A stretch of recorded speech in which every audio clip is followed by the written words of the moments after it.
Let's get started. Now let's get it all in perspective. We did it like that, and now we do it like this. Do not attempt to adjust your dial. I'm transmitting live. Yo, Let's get down to business. Now let's get it all in perspective. We did it like that, and now we do it like this. All right. for the underground world, every street and borough. You may learn something.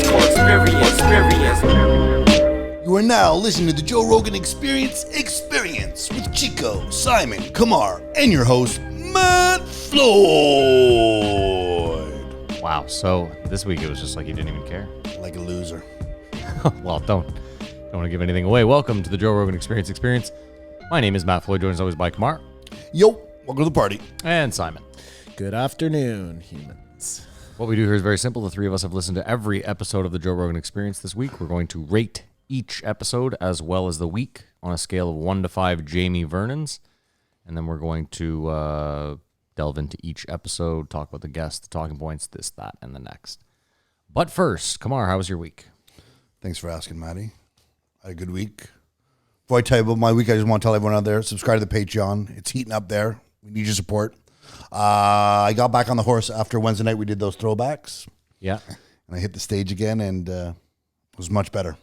I thought you were going to say drinking again. I was like, I'm done. I quit That's the wagon. podcast. That's the wagon. Okay. That's why I fuck. knew. What did I Jesus, say? The horse. You said But back on the good. horse. No, good. Get on that Back on the horse, man. Yeah. Well, Jesus I Christ. still don't know. I was talking to a couple comics that I sort of like and respect, and like, yeah, we don't know what the future holds. A la Ron White.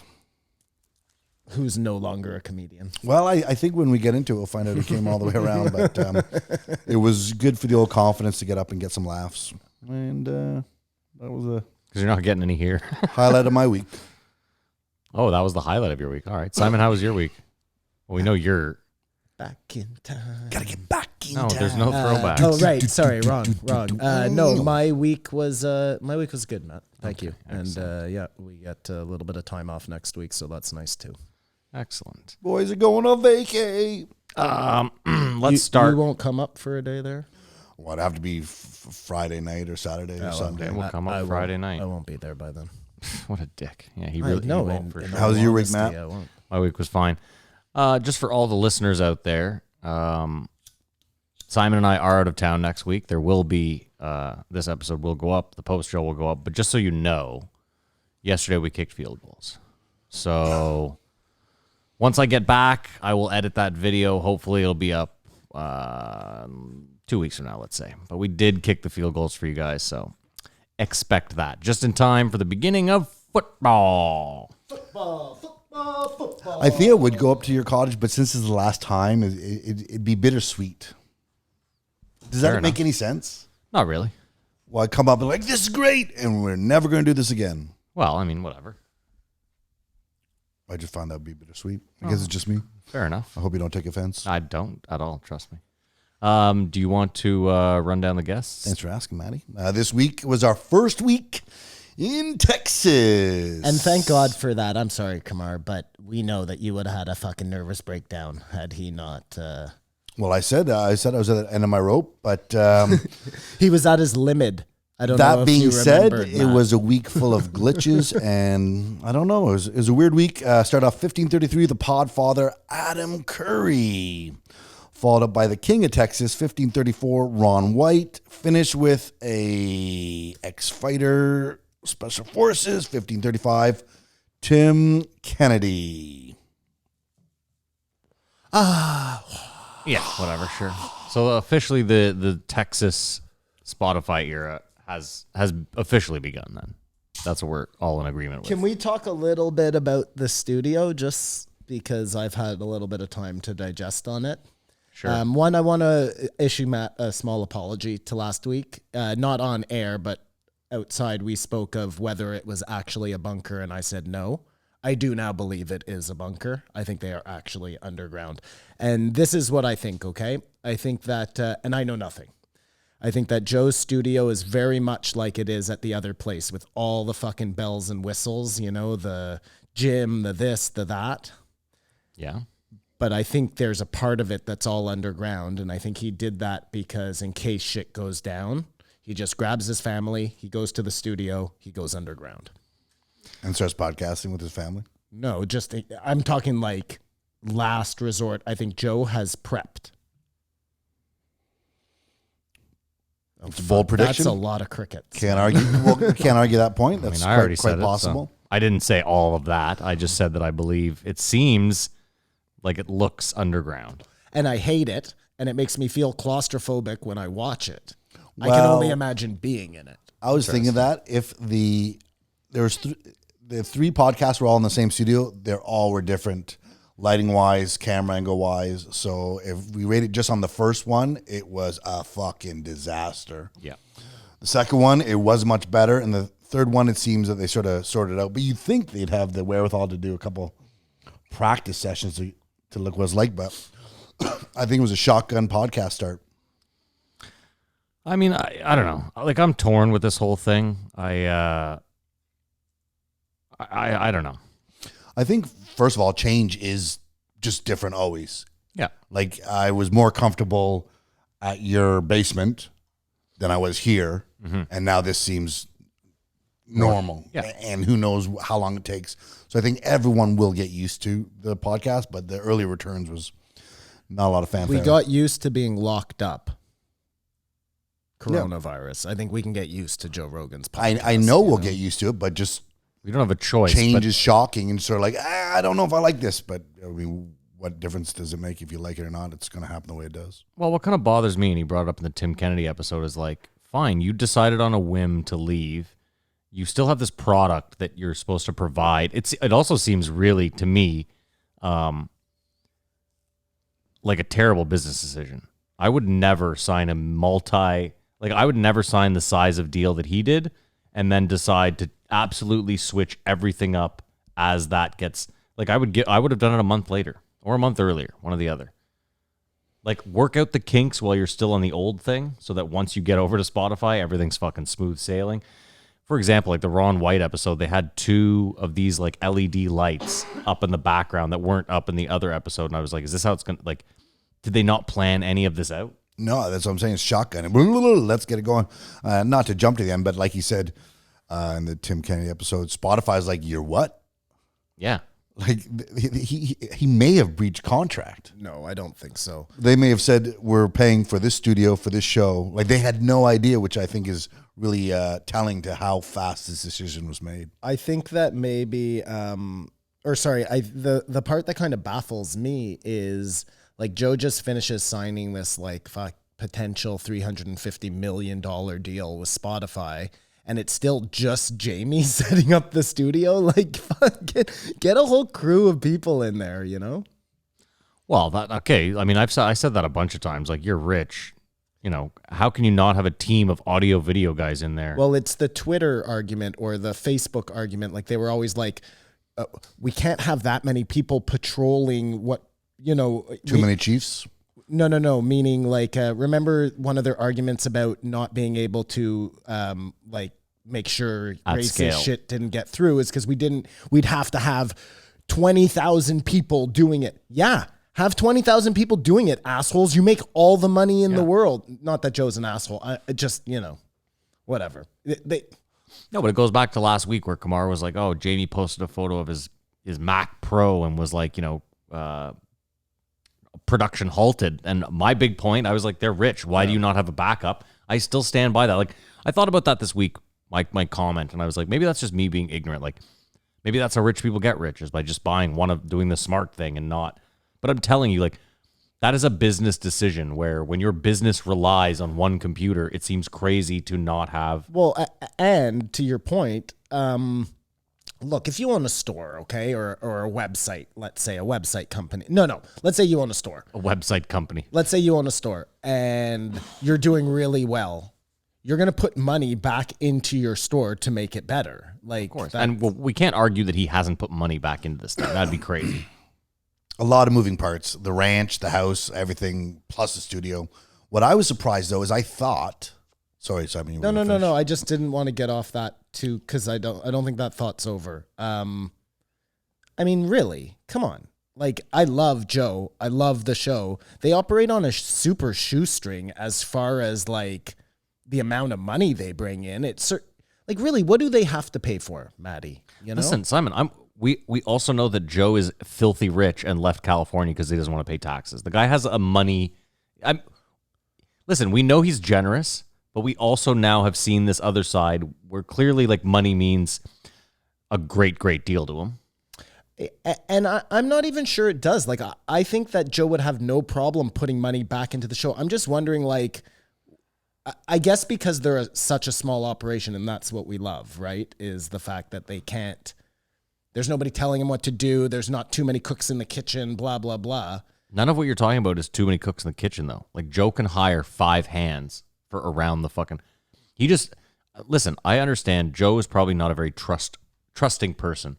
So the idea of having people around your multi-million-dollar thing, I mean, I don't know. I'm not Joe. I can't pretend to be. What I was thinking is, got the $100 million. Start showing the videos. Who cares if he still cares about the YouTube money?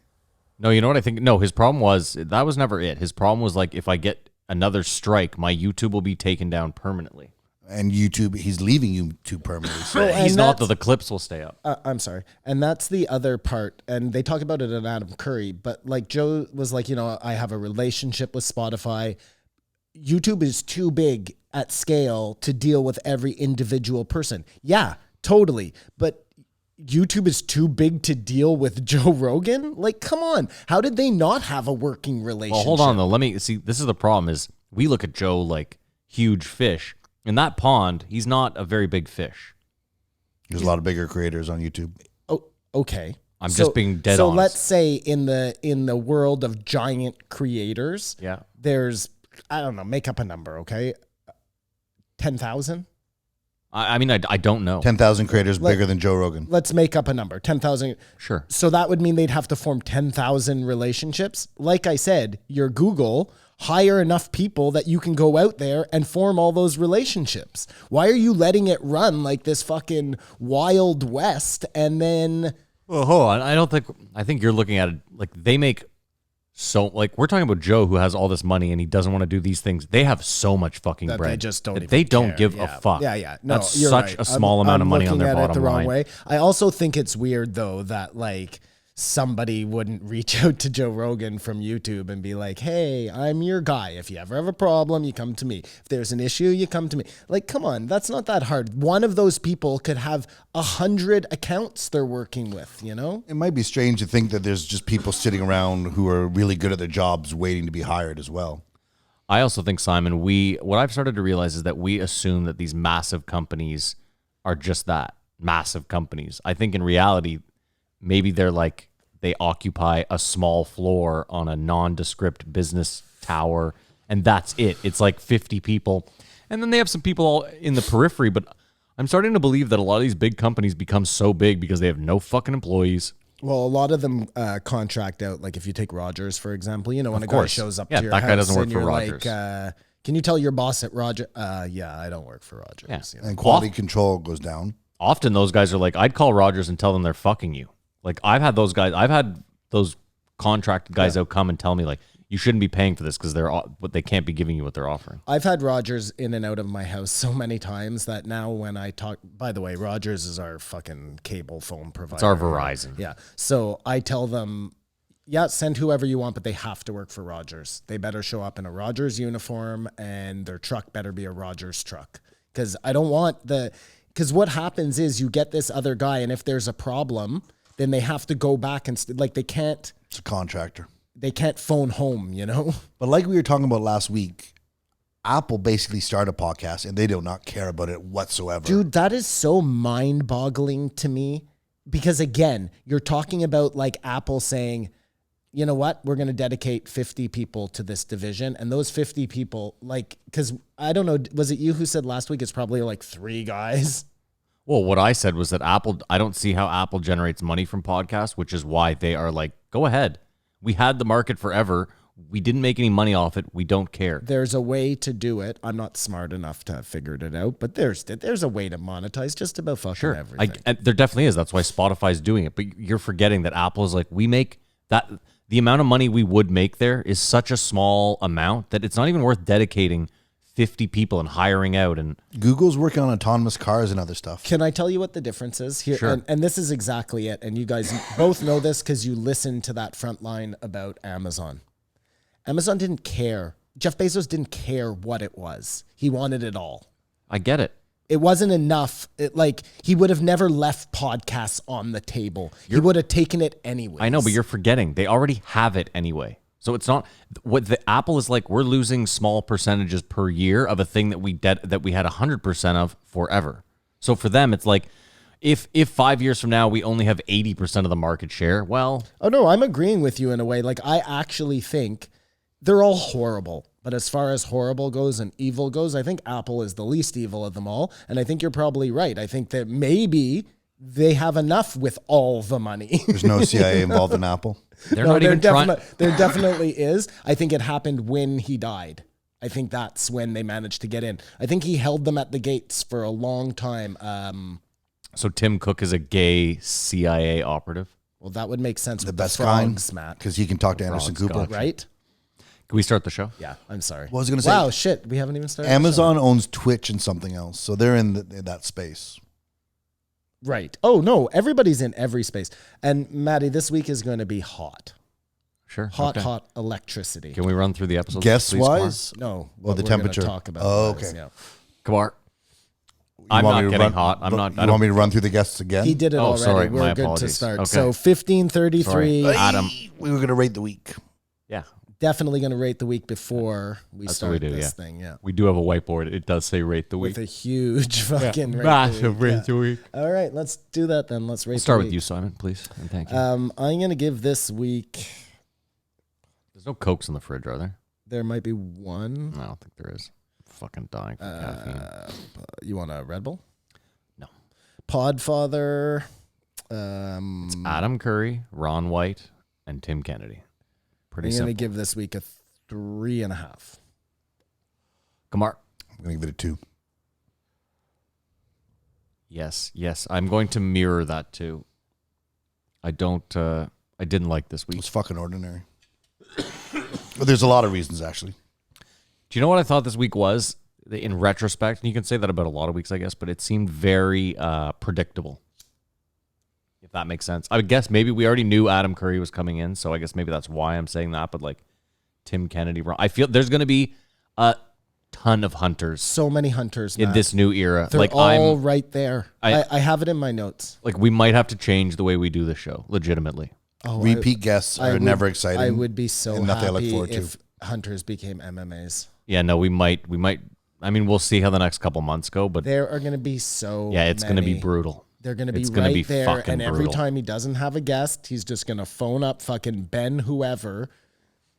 Excuse me. Anyway, let's get into the first one, please. Adam Curry, 1532. 3. Sorry.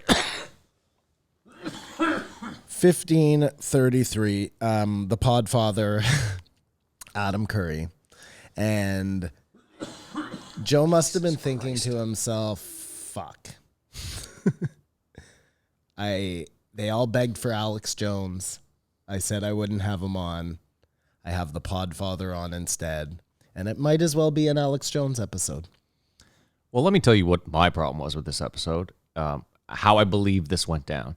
I believe Adam Curry showed up. They, again, as we've discussed, were ill-prepared because the studio wasn't fully prepped and ready to go. Jamie had a catastrophic failure with his Mac. Went out and told Joe, said there's a catastrophic failure. We're probably not doing a show today. Hate to tell you this. Bad news. We're probably not doing a show today. At which point, Joe and Adam sat down and started drinking, figuring, well, you're here. It's your birthday tomorrow. Why don't we just have some drinks? There's a 10% chance Jamie figures this out. It's probably not happening. They sit down, they have some drinks. Jamie figures it out. And then, oh shit, we have a podcast. Because Joe was like drunk a half hour into this. I think it was a dumpster fire of a podcast. I couldn't agree more. Why do you think all of that? Why do you think all of that? Well, Why do you think computer failure? Well, they mentioned that it almost didn't start because Jamie was having issues. And then Kamar mentioned that he had taken the photo with the failure of the. So I think that was what happened. I think that's how it played out. Because again, They were having drinks when this thing started, but Joe was already clearly a couple sheets to the wind. Do you agree, Kamar? I think he was wasted, but I was thinking more in lines that Joe was in shock, like, holy fuck, this is my first show in this new studio. It's all sort of coming, you know what I mean? You make this decision and like, yeah, well, the new podcast, and then we're here. Also, he's still reeling from almost getting the shit kicked out of him from Mike Tyson. So his nerves are probably shot, but he was way too drunk to do this podcast, and I put everything on Joe. This was just unlistenable. Wow. This was a terrible podcast. It's so amazing that three people can have such an alternating view. And I'm not saying it was a great podcast. I didn't even know in my head that Joe was drunk. Okay. So I never. So you didn't watch any of this. He sounded like a drunk white girl. I didn't He watch- was slurring at the end. Thank you. Well, this is what I thought was going on. And I could be totally wrong, obviously. But I think that Adam Curry went in there with a purpose. And his purpose was to say exactly what he said. And Joe, I think at the beginning, thought to himself, yeah, this isn't how I want to start with Spotify. And he was doing his best to, in air quotes, derail Adam Curry from getting out all these statements. Now, this isn't Joe was trying to stop him from saying. I think on a different time he would have been fine with it, but because he was the first episode, he was. But hold on, and what he thought. Just one second. Okay. Just one second. What he thought, and because this happens all the time. I don't know if you notice on Rogan, but somebody will be going off on something. Joe will derail them a little bit, and they forget what they're talking about. Adam Curry never forgot what he was talking about. And that's what I mean. Thank God. He went in there with a fucking purpose. He had things he wanted to say on the Joe Rogan show. The first time he did it, I was so fucking irritated at Joe. I was like, this is obscene. And I was like, I can't believe, because I was like, I wanted to hear where this guy was going so badly. His first point about UBI. Thank you. When Joe clearly drunkenly cut him off and just went off on his own little funny tangent. And you could tell Adam Curry was sitting there just saying the last sentence over and over in his head, like, don't forget, don't forget, don't forget. And the second he felt like I could bring this back, he was like, so back to what I was saying, Joe. So now, take that exact same situation, but look at it under the guise that I just told you. So instead of it just being Joe being a drunken interrupter, he was like, I really think that, man. I think that he was hoping that Adam would just forget about it and they would end up talking about something funny. Why? Let me ask you this question, though. Do you not, like... Because I don't think that Joe wanted to have his first Spotify episode be like inflammatory... So I'll stop you right away, though. This was Whatever. not the first Thought it was Spotify. inflammatory what he's talking about? This wasn't the first Spotify episode. I don't, but lots of people would have. No one knows because he never got to talk about it. This wasn't the first Spotify episode. So I don't know why we keep The doing first this. one in Texas. Whatever. Well, but that's a moot point for Spotify. This was the fourth or third Spotify episode. So maybe, maybe Joe just wants to. Maybe he just wanted it to be. Maybe it wasn't what he thought it was going to be with Adam Curry, because the last one kind of wasn't like this. He wasn't so conspiratorially minded.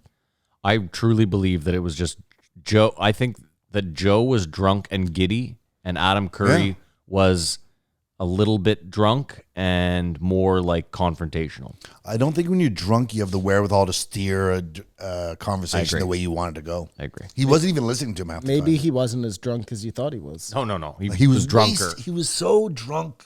Like he was. It also made me think. I'm surprised he didn't turn and go, I love you, Jamie. I fucking love you, Jamie. I honestly thought to myself, wow, what a lightweight. Which is what made me think they must have been drinking before. Just straight liquor. So doesn't take long.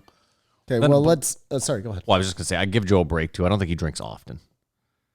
Let's get by this part. Okay, sure. And we'll. I like that he said that the last time he was on Rogan, it renewed his credibility with the world. Well, I thought that was a bit of a problem because you realize the first time he was on Rogan, he seems sort of like at the end of his rope, talking about his divorces, his podcast wasn't doing. Obviously, he got a huge Rogan bump. So he was super excited to be there, like reinvigorated, like he said. I think he was always doing fine, Kamar, because his model, we know this because we talked about it at length when he was on, revolves around like the support of his people. And I think he always had that. I think you're right, though, that because he got such a bump last time, he realized that absolute impact that his words could have, how far it gets out The opportunity he had. And I truly believe this goes back to my original point about him feeling like this was an opportunity for him to say what he felt. Yeah. Well, he had some very controversial shit. that he Very. felt. Yeah, for sure. Clearly, whether he wanted to say it or not, probably anti-vaxxer, or at least in the making. I mean, a year or two off, for sure. The one part of it that I liked was he said, you know what, it should be just cautious vaxxers. And I can appreciate that. I can appreciate people who want to like do the research on what the government is doing. I totally can appreciate that. That's not saying that you shouldn't vaccinate your kids, but you can't just say because somebody wants to have a conversation about it, right away you throw them into the flat earth pile. No. But that's an all lives matter thing, in my opinion. Being like, I'm all for safe vaccines. That doesn't mean we're all for safe vaccines.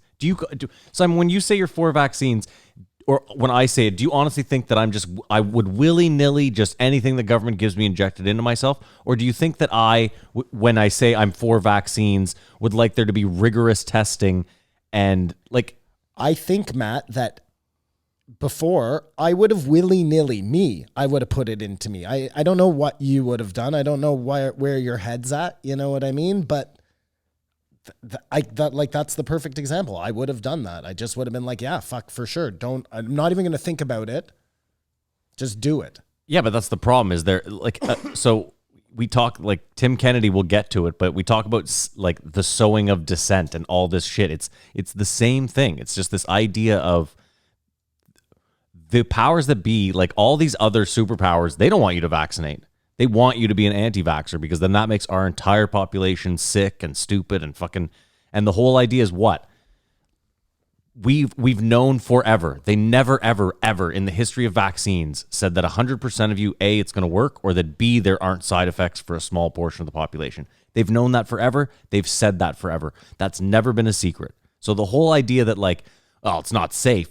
I know there's been some fucking foul shit with vaccines. We all know it.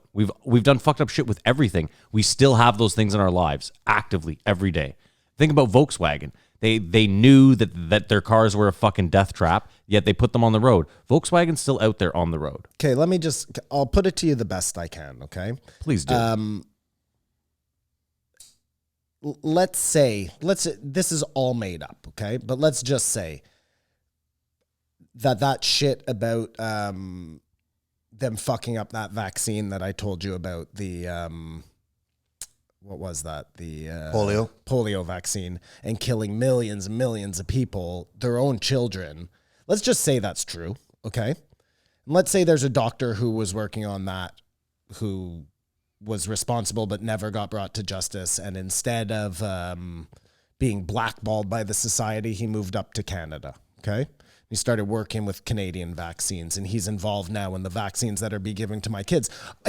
All I'm saying is I would like to do the research to at least see that guy's involved in this, and now he's involved in that.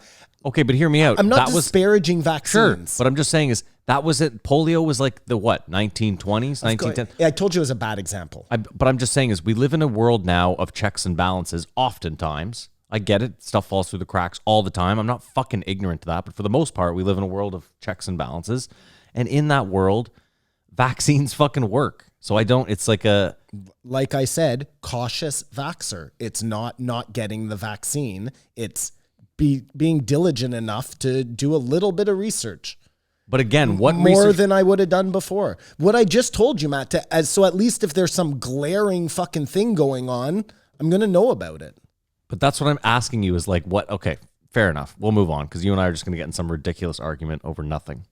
Again, I'm going to give the vaccine. I'm just going to do my homework. Okay. I mean, we'll see. What does that mean, your homework? Thank you, Testing Tamar. yourself? This is what I'm You're gonna saying. ask your Like, dad. I just told you. No, because my dad's a fucking idiot when it comes to this stuff. You know, he's going to do it for sure. But even then, so let's just work this out. You're going to go on the internet, right? Where you trust no one. And so, well, no, but let me ask. So what reputable news source what source are you going to trust to give you information on said vaccine? Do you see the loop we're getting into here, Simon? Yeah, I mean, So you're really not going to take the vaccine. But again, you're just confirming that the internet can't be trusted. Like, of course, there's got to be places we can go for reputable information. I think it's just I those believe there are tons, yes. blind placebo tests. I don't think all of those places are definitely the government. You think I get all my information news from the government? No, but I'm just saying, look, if it's the government who's making the vaccine or whatever, but this is my thing. there have to be people checking them. Do you think the government is in the business of making vaccines? Just out of curiosity. No, even more to the point then, right? Like, so if you have a guy like Bill Gates making vaccines, Bill Gates isn't the fucking health czar of the world. He's a fucking Microsoft dude. He's made himself into this guy who everybody looks to for. Well, dude, Elon Musk made PayPal, and now he's putting chips in people's heads. So we're kind of getting lost in the mix here. Like nowadays, everyone does everything. Well, do you not agree with me though? Well, okay, it's fine. No, but rich people. The point is, like, Bill Gates has tons of money. He has his hand in a million things. Okay, so fine. So go back to Bill Gates then. So that guy's making your vaccine.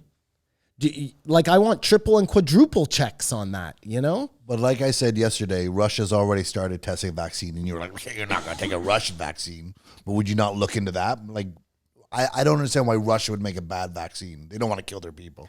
All I'm They saying, might Simon, want is to kill you.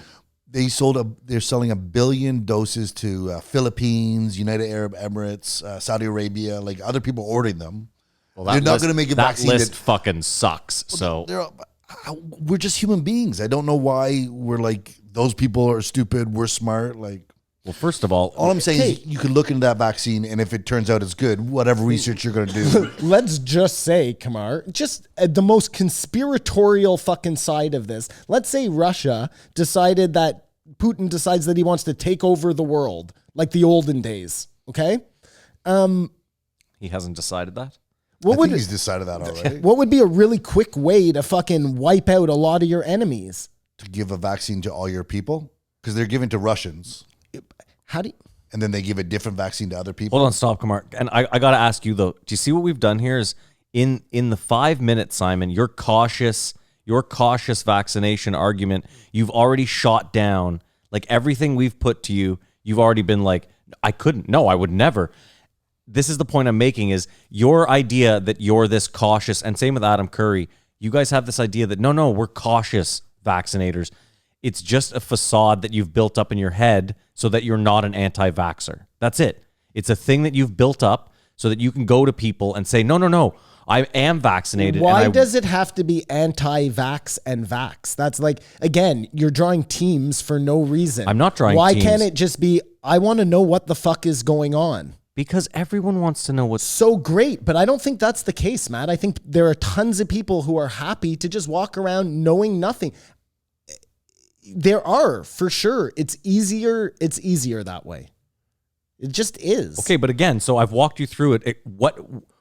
Where are these reputable news sources? Give me an example of where you're going to go to find out if the vaccine you're taking is safe. When the time comes, I'll let you know where I went. Well, Okay, I don't know, Matt. I haven't started looking yet. Is it Theresa Tam? Who said you should wear a face mask when having sex? Probably not. The head of Canadian Health? Well, but that's exactly my point. So, like, that's the person we're going to go to? Why? But again, you and I brought up... I know. I get it. I know why you think that's good. I even... Well, should I say it for the audience? Because I said that to you, and well, Kamar doesn't even know. No. That's what you I was passed saying. it on to him? I Okay. said Matt's point was logical on this, but it doesn't necessarily mean that that's the only way it can be. But go ahead, say it. Well, no. So our health minister came out last week or the week before and said to Canadians, you should probably be having sex with a mask on. With your partner. Yeah. And there was some outrage, and Simon and I... From your bubble. Yeah. And Simon and I, rightfully so, when we heard it, we're like, this is ridiculous. What are we up to now? But I stopped and I said to Simon, hold on. What if maybe what we're doing here is we're not really saying you and your partner are in the bubble need to have a face mask on. Maybe what we're doing is, much like when you watch ESPN or the UFC, they've been tested vigorously for COVID, yet there's still social distance. They're still wearing masks in certain cases. And what I said was maybe it's because it's for the optics, to show the public, hey, shit is not normal right now. And if they're doing it, you need to do it, normalize it.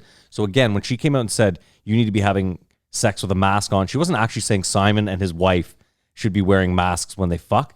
It's the idea that if we say it to everyone, then the 22-year-olds running around the market right now fucking each other might think, oh, well, you know what? I can still put my dick in. Like, you'll wrap your dick in a bag. Or is the mask the new brown paper bag? For an ugly chick, put a mask dude, on for her? sure. Yeah, I actually would like if you wore this mask. I should wear two. Wow. Yeah, we're going to need a double mask, yeah. Yeah, one over the eyes. Just your nose is exposed. Not even.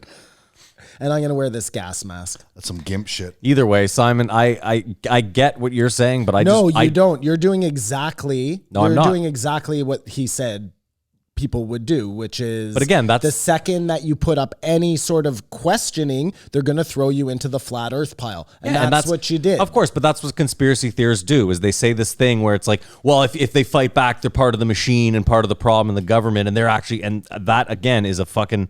He is an old white conspiracy theorist who believes all this. So what else did you believe that Adam Curry said? Because I thought he came off as a little bit batshit crazy. I thought he come out very collected, but he couldn't get a word in edgewise. And then succumbed to Joe's fucking silliness and just hand it up.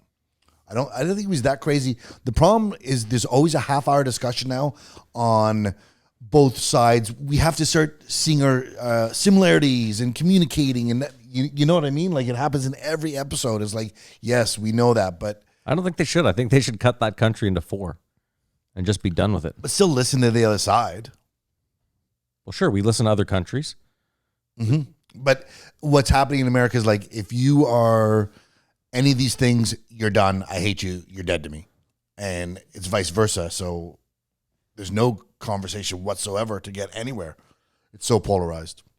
But I think everyone, I'm doing it now, has to hear what other people have to say to, instead of demonize the person, demonize the idea or find a common ground with the idea. But it's not because you believe this, you're done. Like, we just can't work that way. Agreed. Yeah. And I just did it. Yeah, I know, but there are certain things where we agree that, like, there's no starting point. Like, if a guy came in here and was like, had a giant swastika tattooed on his chest, it'd be tough for you to sit down at the table with this guy and try to find common ground. I mean, right? if he was an active Nazi, but again, if it's like a Daryl Davis situation. exactly where, and Sure. I don't know this guy's story, If it's it a would be crazy for me to. But I'm just saying, but okay, but let's. It's prejudice. So Daryl Davis has done that, like, to what? Maybe 25, 30 people in his life. I mean, it's a tough road is all I'm saying. No, and and for sure. And look, it could be a scenario, and I know, I don't even know why but it could be the other swastika, the Buddha swastika. And Sure. we just right away assume that person's a Nazi, and really he's like the most peaceful person out there. But think about it like this, Simon. Do you look at Germany as like a fascist state right now? Do you look at those people as free, people living in Germany? Yes. Okay. So we'd all the three of us sitting here would agree that Germans in 2020 are free. Would you say they're as free as Americans? Yep, I would. On paper, you would. Would you agree with Everything that, Simon? except the fact that they can't talk about the Holocaust. Okay, but Like, that's really been. well, it's not they can't talk about the Holocaust. Is that it? They can't There's talk, some law. No, the law is you can't own any Nazi paraphernalia. But this is what I'm getting to is like, you look at it and you're like, these people are free, by and large, free to do what they want. They just have this one thing, this one glaring thing where they're like, we don't want to repeat this. We don't want this to come back. So you just cannot do or have this stuff or you'll go to jail. Now, again, I think go to jail is a weird one. But you see what I'm saying is they're just as free as Americans. They've just said, hey, this one thing that we really fucked up on big time and nearly fucked the world up, that's off limits. It's officially off limits. What's your point? Well, my point is like freedom, like Tim Kennedy said it, maybe we're too free. Maybe America suffers from just a He's little an idiot. too much freedom. Well, look. Well, he's an idiot. I look at it like that. I look at it like that Kendrick Lamar song. Oh, you listened to it. Yeah. What'd you think? Well, it's exactly what he's saying. You just because of this, you can't do Can't this. throw the baby out with the bath. Exactly. So everyone's prejudging too much, and it's just like in the middle Ron White episode, there was none of that because Ron White doesn't give a fuck about being canceled Ron or White cancel doesn't care. culture or the other side. No. So it's a refreshing conversation, whereas this one got bogged down by that and Joe's interruptions and blah blah blah blah blah. Interesting point. Adam Curry was vaping in this episode Interesting. after he condemned vaping. So It just goes to show young people, though, that believe me, you're going to be 20 and you're going to be an MTV VJ and you're going to feel one way. And then there's a good chance that you're going to get some white hair and be 50 and have some fucking out there ideas. Well, there's unavoidable. no doubt about that, man. Unavoidable. After you live a certain amount of time and you see a certain amount of things, like, you get jaded. I just said unavoidable. Yeah, I know. You do a podcast for 20 years and other podcasts just blow past you, you get jaded. So look, another thing he talked about was cash, right? They want to take cash away. And we'll get to his crazy theory in a second. But what he did talk about was Jekyll Island. And Jekyll Island that we talked a tiny bit about last week, that's where the Federal Reserve. Federal Reserve is. And the way the Federal Reserve was formed, and again, I'm going to fucking butcher this, but like the highlights are Rockefeller started the Federal Reserve, convinced the United States. How they did that is beyond me, backroom whatevers, you know, somehow convinced the states that it was better for them to have their money in the Federal Reserve, which is a private company. Like, the whole thing doesn't make any sense from the jump. It's so tied into crazy weird deals right from the start. It doesn't make any sense. Like income tax. Anyway, so that's true. So if you want to go back and look at like how all of that was started. Wars. I mean, income tax was wartime. They needed more money. Yeah, so. no, I'm talking about the Federal Reserve. But he was talking about China literally spraying dirty money and shipping it over here. That might be out there. And again, nothing is impossible, but it would seem to me that there's easier ways to do it. Oh, to spread a virus? Yeah. Mm-hmm. I just think there'd be more controlled ways to do it. Well, that too. I think we saw one. Mm-hmm. Did you notice when he mentioned that he went to the Russia Freedom Festival? Like the one we were talking about? The Winds of Change. No, I didn't notice. Because he says, I went to Russia with Skid Row, and Joe, oh, fuck. I like Toyotas. You're absolutely right. Yeah. Well, So now do you think... How do we know it was that? I mean, Because I have the footage of him interviewing the bands on the plane to go to it. Oh, my God. So he's the guy to talk to about this. Oh, my God. And he'd be the open-minded. Do you not think maybe then he would be a CIA shill? Well, no. That's why he's pushing the He's shut out. His family is CIA, and they don't talk to him. Oh, that's right. Yeah, that sounds like the perfect cover, though. Isn't it interesting, though, that his family was that tied in and he ended up as a VJ? That's the interesting part. And I'm not saying he's compromised, but if they were looking to perfect and then he ends up breaking away, that's fine, whatever. But that's what they would want. Influence the youth. Imagine if at every family dinner, too, they were playing some sort of subliminal messaging to him. I bet you when he started podcasting, people were like, you're crazy. This is stupid. And look at us now. And he started podcasting. Think about that. And he started the guy who started podcasting was that tied into the CIA. Simon, how do you feel about this now? I don't know if he's tied in or locked out of the CIA. Well, he's tied. Listen, just because he says that they don't tell him certain stuff at dinner doesn't mean he's not. Look, conspiracy theorists conspiracy realists love to go. You like that, Matty? Yeah. No, but yeah. Love to go back and look at like the backstory to Oswald or to the guys who committed assassinations or the school shooters or whatever. Not so much the school shooters. That's probably a bad example. But with Matt, what are you looking up there? Nothing. Don't worry. The school shooters, not the school shooters, the assassinations and shit like that. They look back and they often find like the dad worked for whoever. It's like Obama's mom. You know what I mean? She was one of those vamps for the CIA. I mean, you could argue there's 6 degrees of separation if it's such a big. I mean, you argue that it's a huge organization with. Yeah. So, then the 6 degree thing works out pretty well. Fair enough. What if it's only 2 degrees? It still works out pretty well. Well, I'm just saying if there's that many, I don't know. Playing devil's advocate Yeah, here. no. Very good, very good. So... Come on, you have nothing? You didn't... He vaped. Oh, when And before the last time he said he didn't vape.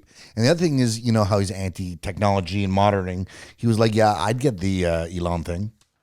So like, this guy isn't rigid. Of course, he's a conspiracy But do you know? guy, but I don't think he's crazy. I got the idea though that he meant like, and maybe I'm wrong. I just thought he meant like he'd get the Elon thing if like to keep up.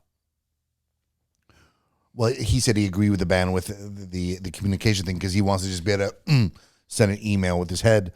But I think he's like, if you can't beat him, join him. I guess that's the same thing as keep up. I don't think any of us understand how little we want to just be able to send an email. But if he was really against mind control or the social media companies or getting hold of, there's no way he'd go near the Elon Musk thing.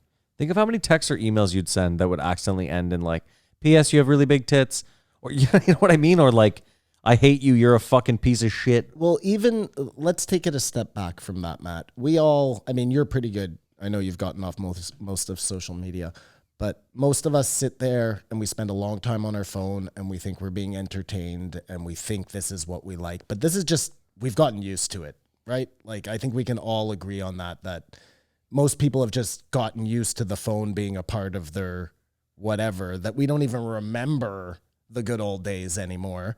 And now they're going to take this thing that we think that we love and they're going to put it into our brains. Like, we're agreeing to take something that is fucking not even what we want. I mean, we've already done that with these phones. Well, I Hold know, on, but though. even worse when, like Matt said, all you have to do is blink and you send an email. Like, is that really what we want, guys? But hold is on. that really where we want to fucking get to? Again, I will argue two major points here. And the first is that as far back as I can remember, I've always said it would just be incredible to not have to have headphones and just have music in your head forever. That would be fucking incredible. Again, if you had control over the volume, the controls, that would be fucking incredible.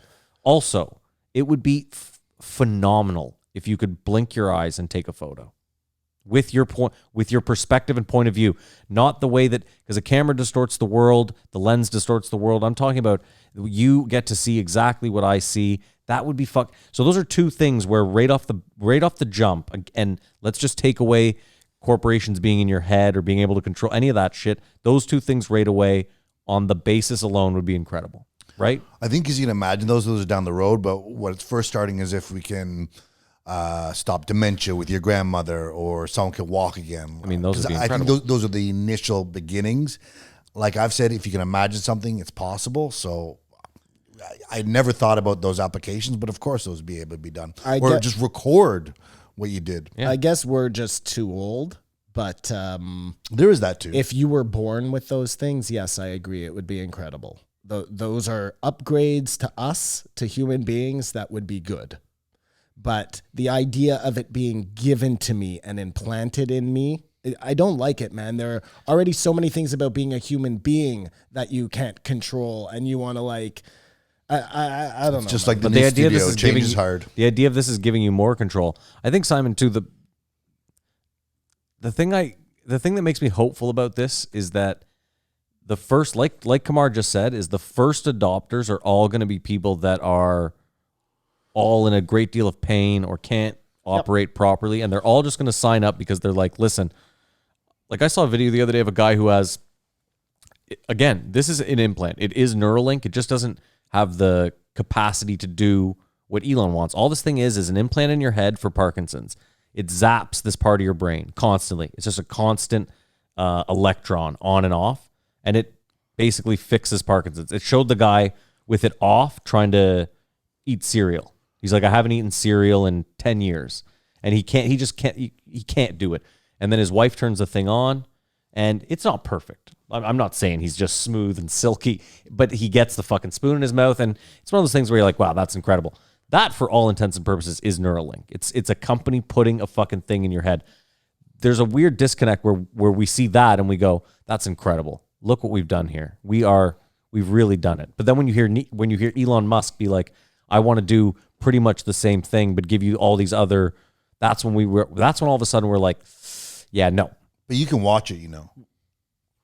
I can watch what? Neuralink? Well, it's about a 2-hour video. They show them implant the machine pig, that yeah. implements Yeah, the pig, yeah. the I've whole seen, experiment, and then they interview highlights. with all the experts that work on it. Yeah. And what was crazy is like, and we're looking for engineers for this, for that. Like it was a casting call more than a information session. It all sounds, you know what? I'm glad that I live in the generation I live in. Change is hard, just like studios. I don't know, Simon. I mean, again, you could end up 10 years from now in a terrible position where you're like, fuck it, I'm getting Neuralink. I have to because I want. Of course. And if you need it, Yeah. I would never say don't do that. I would be the first one to know. say, of I'm not- course, Hey, I'm try every option possible. But if you're telling me like, look, all you have to do, I'm going to let you listen to music in your brain. And all you have to do is let me drill into your head and put this thing in. I'm going to be like, no, I'm cool with my speakers, dude. Like, And I'm sure mainstream usage for this is 20 years down the road. Your position's going to be even more fortified of fuck that. well, I'm going to be so old at that point, that I'm going to want to just be left alone. But that's where I think you're wrong. Is I think 20 years down the road, they're going to be like, listen, we can drill into your skull and give you another 40 good years. then I'm taking And then all of a sudden There you're going to you be go, like, there you go. fucking The jump in. flip-flopper's back again. I'm going to, and all I can hope at that point is that those 40 years aren't me as like a Manchurian candidate for them. Because, listen, dude, look, let's put it this way, okay? I'm going to lay a little something out for you. Let's just say that the CIA was using acid to try and build Manchurian candidates, okay? Let's say that was the point. They were trying to use acid for mind control. And they realized it was Are you writing down the amount of times I mentioned the CIA? No. Oh. No one can write that much. And Yeah, what am I, a stenographer? I have my own point to make. and they realized that it was just too unstable. Like maybe it worked a little. Why are you making that face? Because you're assuming that. Well, what do you mean? Well, I'm assuming you're what? assuming they tested the acid and were like, whoa, we can't control this. Okay, well, I'm going to take a couple of examples. The Unabomber, Manson. Like, obviously, it could get you somewhere you needed to go, but these guys who were, like, a little bit more crazy than your average Joe were getting all fucked up. Anyways, okay, so we'll just move on from that.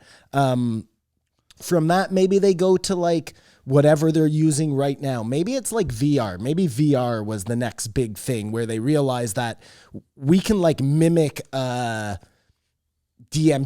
type experience or whatever, something better than acid by using these goggles and our computers and our processors and all of that shit. And maybe step number 3 is they're like, dude, that way we have to like bring the people in and we have to do the VR. This way, they're willingly going to just put the chip in their head. Like that is a possibility. What I was writing down, Simon, was imagine if, so in the future, Neuralink is like not cheap. So, but to keep up, you have to get it, right? Like you can't compete in any field, any sport. Like you have to get it. Because you're a dummy without it. Yeah, but I mean, again, your bandwidth is like. Well, because you can learn Kung Fu like that, and Exactly. I can't. So what if, in order to get it, you had to buy like much like an app, like you had to buy the version with ads. And what I mean is like, so you have this Neuralink in your head. So Simon and I are having a conversation and I'm like, I don't know, man, I really need the Vikings to win. Red Bull. Have you had a Red Bull today? And then I myself just narrate a fucking 30-second Red Bull ad, which I'm not even aware. And then I just snap out of it and I'm right back to, imagine you just have to sit there where I'm like, you're just like, fuck. That'd be evil.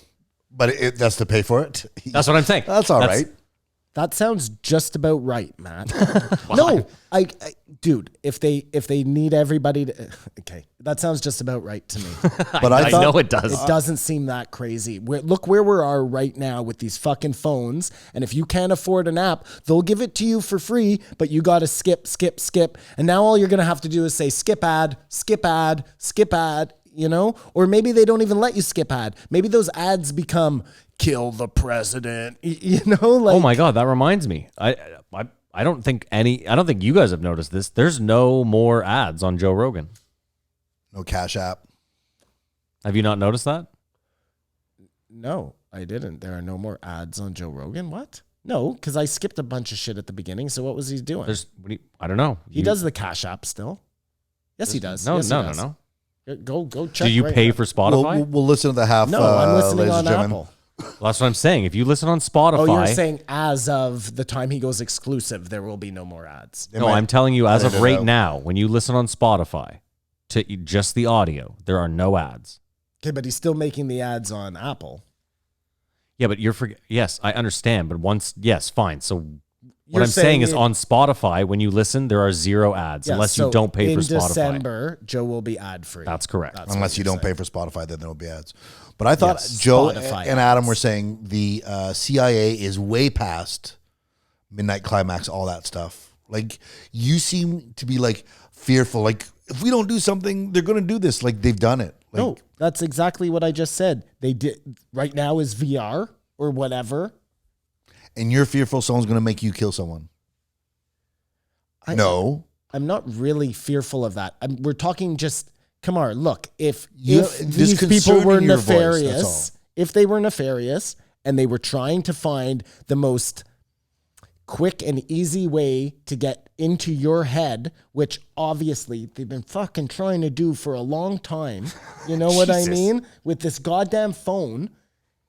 The quickest way is to mainline right in there. And it's hard to convince people to do it if you say, you got to take this thing. But if you're doing it willingly, So the best way would be the vaccine. that could be one way.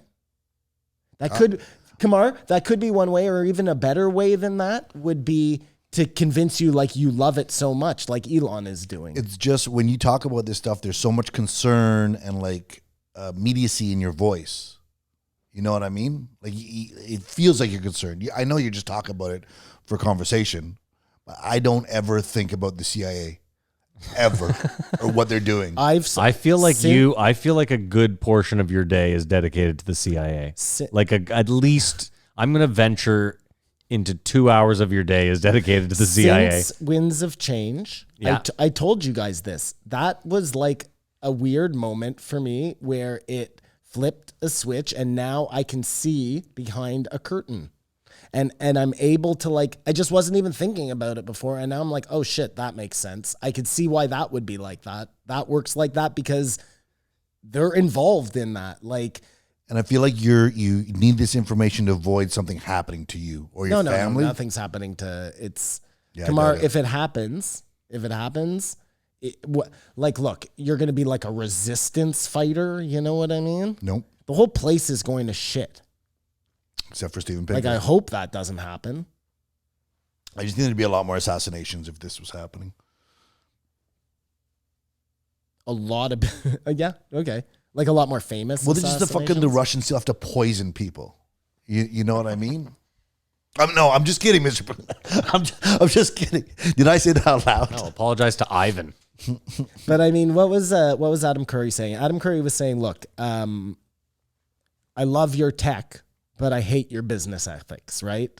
It's this is another situation we land ourselves in where how much do you hate? Yeah. How much do you hate that your iPhone needs to have a iridium? I don't know what it is that they mine for it, but Coltan. Not enough. that they're willing to have fucking people die and have no rights and get paid terribly and all of that stuff. Like, does it matter to you? Yeah. But I don't want a $10,000 iPhone. But either. not enough. So at what point, if we all, the collective all say enough is enough, then do they just do it and it doesn't cost us $10,000? No, because, listen, this is a whole other conversation. Yeah, we're shifting. No, I just mean even then, you have to stabilize a country first because coltan is only in one country. So you have to stabilize that country and then pay them properly, which is a whole fucking barrel of monkeys. Yes, it probably costs $10,000. It's like as long as you're drinking water of a plastic bottle, the rest of your morality stuff, you can't stand on a fucking toe. It's the whole vegan argument, right? Like, I'm saving all these animals, but you're just killing a whole other subgroup of animals Yep. to get what That you you care need less to make about. you feel better. That right? Like the mouse isn't as important as the deer, and the bug isn't as important as the. Like, I can't tell you how many fucking spiders I don't kill. Yeah, and you still haven't. I thought the best thing was when Adam Curry said problematic is problematic in itself because it's either a problem or it isn't. I thought that was some common sense. The most inflammatory thing he said was reclassifying black people as descendants of slaves or non-descendants of slaves. That's the only thing I was like, whoa, man, where is this coming from? What's bothering you? Yeah. But I think he's an open-minded person, and I don't think he's racist. He said that the motto of, I guess it's Biden, is Build Back Better. We said that's the motto of everyone, apparently. He said it's like, yeah, that's weird. If that's true, like, I have no idea if that's true. But the idea behind that would be like everybody's in all these different countries are giving out the same. I mean, my favorite thought is that It's they've New all. World Order. My favorite thought is that they've all gone to like a Roger Stone type, and he's just selling them all the same slogan for like $25 million, just duping them.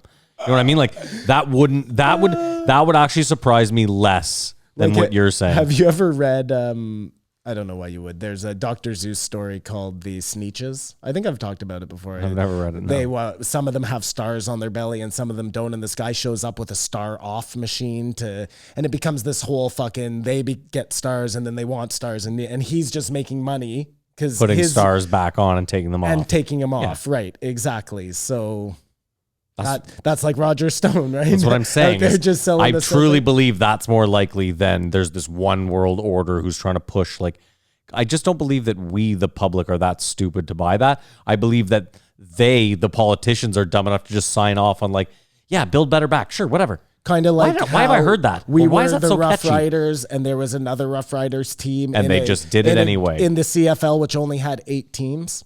9, but yeah. I think politicians. I think just have back then it was only 8. Sorry, Kumar. I think politicians just have a general contempt for the voting public. I think they're all stupid, useless sheep. That's kind of my and then point. there's some sort of chosen person, but it's not logical to think that Kamala Harris and Joe Biden can make anything better since they've been there up until this point. Which I don't know what's going to happen, but election's coming. It's going to be exciting. Do you guys think there's going to be a debate?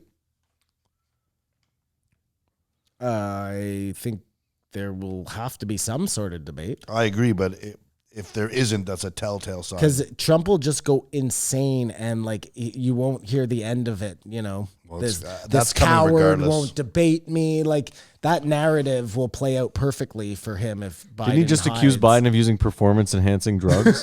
Well, we know he's on performance-enhancing drugs, so I guess that's just a... Did he really? Kettle Yeah, Cola. that's- I'm pretty sure that's what he- yeah. Because he's definitely on fucking. I thought he accused him of wearing Depends. Oh, that's even better. That's even better. There was a great moment in this podcast where Joe said, and I guess this goes to your drinking thing. He said, "Oh, I gotta pee again," and Adam just said, "Fuck you, Joe Rogan." It's like that's great. This is the most he's ever pissed in an episode. Yeah, That's even another Jamie- reason yeah. he's drinking. Yeah, Jamie was like, this is the first time he's pissed twice in a 3-hour episode. And he wasn't drinking water. and his whole family was CIA. I mean, I'm just really thinking back to that now, to the VJ. I don't think he's compromised now. I think if anything, when he started his podcast, oh no, that's interesting too. I'm glad I planted that fucking seed. You're going to have to do Never some more got research. Big enough. Oh, it's all very interesting. The whole thing's very interesting. Yeah. I mean, even think about it, Simon. The idea of planting ideas in people's heads. That's all you've been talking about for the last month and a half. Oh no, I said if you're a young CIA agent, the And you're world trying of to get your podcasts, that would be like as big, almost as big as the internet guy. No. The But internet- TikTok is where you want to be. That's another one, Kamar. And you think the But CIA is that's paired up no. with China? I think that's China doing the exact same thing here, Yeah, and they have that's their own why CIA. Trump wants to stop it because he's like, We have our own people doing this. we have our own people doing this. It's called fucking Reels on Instagram. They already, right, owned by Facebook. They But already fucking own him. But it's not happening. They built him up from the start. We went through this last week. Young CIA agent, Zuckerberg. Simon, just take it down a fucking peg, okay? No. He's so, look at him, he's fucking amped. No, we're done. That's it for Adam Curry? Yep. Well, it was a I don't- fucking I don't garbage like fire of a your attitude. podcast. It was a horrible way to start off. Yeah, I didn't like Joe this got podcast. sloppy. The lighting, we didn't even get it. The lighting was horrible. The camera angles, you saw the back of Adam's head or the Joe's head when they're talking. It's so distracting. The lighting almost made it look like a, how would I describe it? The lighting made it look like you were watching a bad video game. Like they were trying to make real life. I don't know. It was tough to describe. At first, I thought it was just the adjustment from the old studio. And since the fact that I watched 3 episodes and the lighting changed in all episodes, now I know they're tinkering at it. So I'm not as critical, but this was just hard to watch, hard to listen to, frustrating. I know I begged and begged for the new studio. And when I got it, I was thoroughly disappointed. I said it last week for the Duncan episode. I just don't like drunk people. I don't like being around them. So the idea of listening to someone interview someone while they're fucking wasted is. I totally agree with you, man. Like I hate being around drunk people. Yeah. Especially because I'm dead sober. That's the thing about drunk is like if you're on the same level or even having a few drinks, like that's why, little known fact, your bartender is almost always having 1 or 2 themselves because it's just impossible to do that job and be around people. I figured they were doing nitrous or something back then. Deal with those savages. No, but like I remember working places and being scolded like you can't drink it. You can't drink at work. I'm like, look at these fucking maniacs out there. What are you, nuts? Anyway, let's rate it. Simon, we'll start with you. I give this one a 3.5. Okay. Kumar? This is a weird one for this podcast. I give Joe a 1, and I actually give Adam Curry a 4. I didn't think he was batshit crazy. That's kind of where I'm at. And I guess that maybe makes it 3. I thought he was a little far out on a couple of things, but on a couple of things I thought he was willing to. He thinks someone's far out.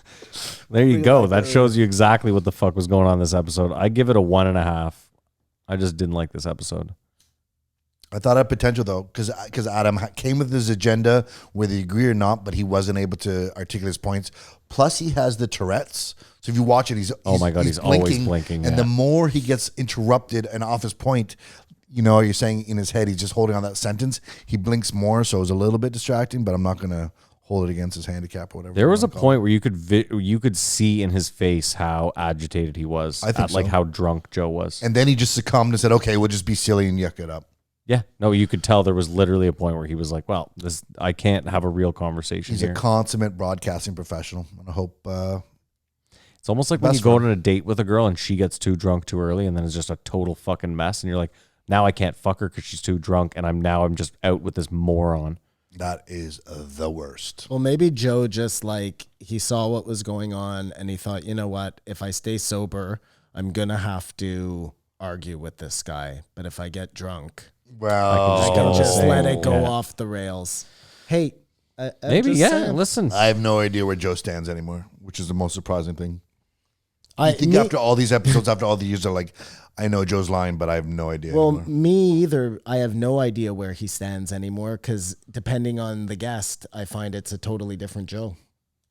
And I was couldn't saying, agree with I that. had you here because you started a don't agree with podcast. that? This had But to I be couldn't it. agree with that more. Oh. Sorry, Kumar. I didn't mean to cut you off. Well, he was just saying, I had you here. Like, you say he regretted having him on, but I genuinely think he was excited to have him on, looking forward to the conversation, and just got drunk and fucking pissed the bed. I don't think he was dreading having him on. I think he was really looking forward to having him on based on the last one.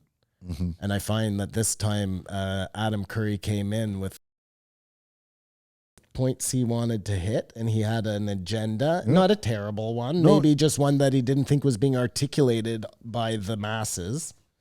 But you have your own podcast for that. That's the weirdest part. I don't really understand. Here's my thing is and I'm never gonna, but I wouldn't do that. If I go on Joe, I'm just gonna let the conversation go where Joe, it's his show. I won't even talk about conspiracies. I'll only talk about aliens. We look forward to that day. No, I think in his mind's eye, he was going on this to get his points out, his viewpoint out, as a net to get people who like-minded, whatever, Yeah. over to his podcast. Yeah, like no, he you're- was basically marketing himself. You're probably right, and Joe didn't help. conspiracy sells right now, man. Well, he might. You know what? He So might. that goes to your point. But he might even be a smart businessman in that he's like, maybe now that Joe's over here on Spotify, he's going to have less. Like maybe he looked and was like, hold on, Miley Cyrus, Mike Tyson. I think that I can now take some of this shine. I think those are all great points. But I just don't think he was heavy, far-fetched conspiratorial. He was just, this is what he thinks. And, I mean, his track record of sort of knowing things doesn't make it less crazy than another person. A couple of times I thought he was more than I would have been anyways. But this whole CIA family thing, again, I'm not saying he's compromised right now, but the fact that he was a VJ and then starts what we know as podcasting, that is incredibly interesting. Pepe de Silva Nobody has never sleeps. I haven't heard anybody discuss that anywhere yet. That's very interesting. So do we think now as well, just in closing this out, do we think that every podcast now is very pre-recorded? Oh, yeah, there's no rhyme or reason. There's no reason to say any day when this came out, when it was recorded. I hate that. Like, I had no problem when Joe stopped going live. Yeah, it's coming out later today. Or even the next day. So at least you're current with events, you know? Yeah.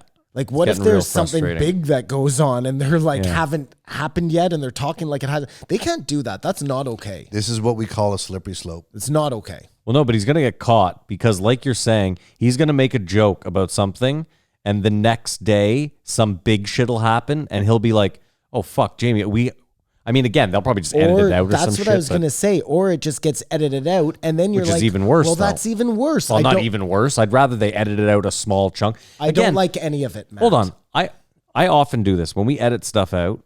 I mention it. Like every time there's an edit, I mention it just because I don't like that we do it, and I always say why we do it because we don't edit for content. For like, oh, we're afraid of. There's just certain things, where I feel like it's best that Yeah, you're not going to put your best interest ahead of fucking. free speech or whatever or the discussion or whatever. If it's going to hurt one of us. That's exactly Yeah. it. Yes. And another strike against Joe is with Adam Curry, this would be a great opportunity to address the possible Spotify censorship scandal. No word of it. Well, Joe doesn't want to talk about that shit on. There's a thing, right? It's like. There's a part of me that thinks that one time Joe was really transparent, just whatever, this is what's happening, and that is lessening. It seems like every episode starts with that guy. Yep. Now it's this. Well, my love was always my love. I always really admired the fact that Joe had Twitter as a Cash App sponsor. Huge. Like, that's a huge sponsor for Joe. And he still had him on with Tim Pool, who he knew was going to be adversary, like that wasn't going to be Adversary. What do you mean? adversary towards Adversarial. would be an adversary towards Jack from Twitter. Not adversary. What? Somebody who's an adversary is somebody who's against you. He'd be critical of Jack. Yeah. But okay, sure. So he'd have a adversary. sponsor Yeah. on the show to get shit on. But I guess in retrospect now, Joe didn't do that. He had to do that in order to placate the outrage. So I don't know if I'm on the once same you sign page $100 million, well, do you know what I mean? I know what you mean. I'm just not. I don't think I'm jiving on the same. I just don't see it that way. That's what I'm saying. You don't see what way? I don't see it as like he was doing it to placate and like this big fucking. I just think he wanted the discussion to be had. He had him on twice. No, that's what I mean. The first time it was just Jack, and Joe didn't ask the right questions. and he got And lit up. That's what I'm saying. And then he had to Yeah. have Tim Pool on. Yeah.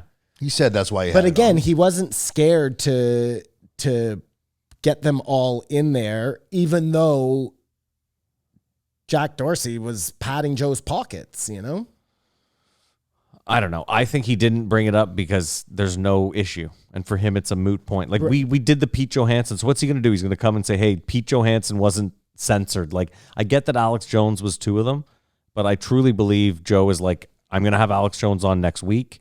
And those episodes will be up in a week or whenever. And I'd be cool had he said that. it'd be a lot cooler if he did. A lot cooler. I mean, listen, I wouldn't even be thinking twice about it if it wasn't for Brian Callen. Well, anyways, we did the throwback episode of Hamilton Morris last week that's coming on the Patreon, which you sign up for. And Joe said at the end of that episode, it was the worst episode ever. I now think this may have been the technical, Wow. the interrupting, the inebriation. This might be the worst episode The ever. interrupting was hard, man. It was hard.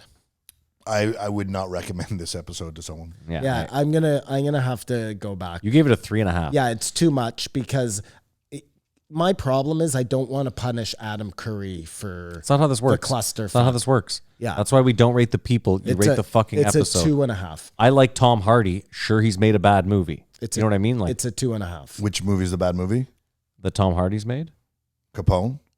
Oh, Capone was fucking awful. That's But what I it's thought you were not talking really about. fair, Matt. It's like when you're in elementary school and you're doing your science project and you have a partner and that person fucks it up and then you're responsible, but your shit was really good. You built a great volcano. That's but fine. this motherfucker can't mix baking But soda and vinegar. That's you know? fine, but that's not how that works. Is what we're doing is we rate the episode. We don't, you know what Well, I mean? I'm saying if the judges went like that, who were rating the science project, All right. both those people would get Fs. I mean, it seems unfair. Okay. We're going to take a break. Yeah, Please. Fair? Okay, please. Okay, sorry, Simon. We're going to take a break. We'll pay some bills, and we'll be right back.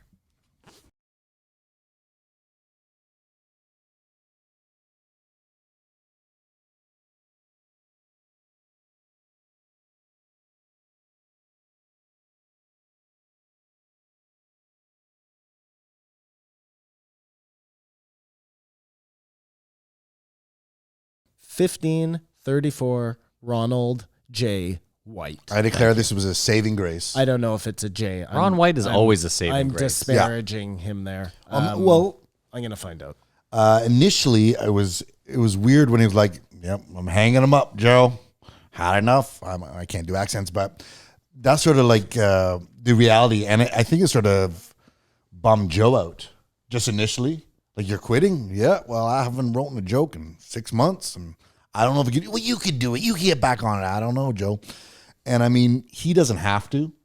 Like a lot of comedians who are on that bubble that they either get a job. He's got the tequila company and all that. So God bless Ron White. He's going to be all right no matter what happens. You guys want to play a game? Yeah. Dude, look at him. He's, hey, you guys want to see a dead body? What's going on over there? You guys want to play a game? Sure. Guess the middle name. Ron White's middle name? And it's so perfect for him. Jebediah. No, that would be good though. It's no, go ahead.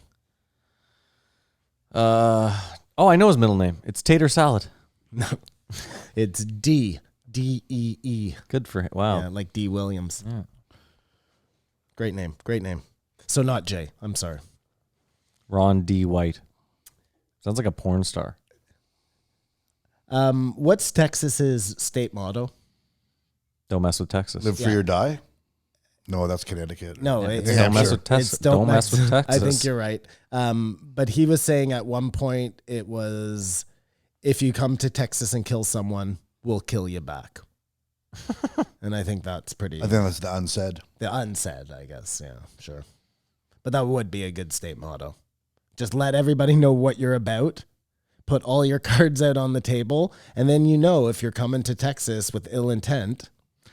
Yeah, I mean, the first thing I want people to know is that I will murder you. That's what I want in my state. Is that we will. I think it's Let's more- just lay it out. If We you take murder care of our own. somebody, if you decide that you think There's you so many- have the control, There's and so the many power- stipulations to that, unless they're on your property, or unless maybe you don't like them. So You know many what I mean? It's stipulations, like, come on, yeah. give me a fucking break. You know what I was it's thinking crazy. too? At the beginning of this, they were talking about how like Ron White was joking that people say, "Yeah, you should have been here 3 days ago. It was way better." The heyday that does hold true for that documentary Class Action Park. Like whether you care about the irresponsibility of, you have your own choice not to go on those rides. You weren't made to go on the rides. You go to the park, and go, I think that's going to kill me. You don't go on it. You know what I mean? I think that was you could honestly say it was a better time when it was just free falling. Well, I think yes, I agree with you, but I think the point of something like class action park is you go to these places under the assumption that they've done their due diligence and they're looking out for your safety, and meanwhile you're going down this rapids ride and you're it's like literally breaking people's spines, you know? So I think you should go minimum 15, sign a waiver, and they have to have signs saying, we don't know what's going on with this ride. Ride at your own risk. First of all, Kumar, let me tell you a little something about a waiver. They don't mean jack shit. You can still sue, you mean?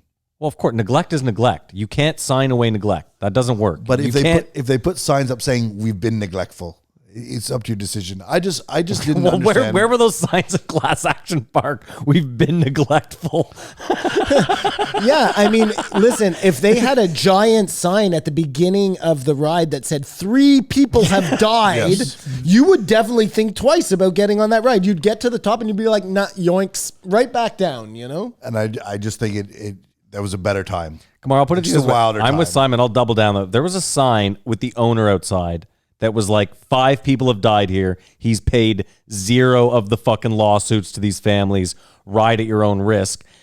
Maybe, okay, at that point, I'd be like, yes. Because I think then people would, I'm still with you. A lot of people that's would. enough forewarning. But even better than that, it shouldn't be at the beginning of the slide. It should be at the outside of the park.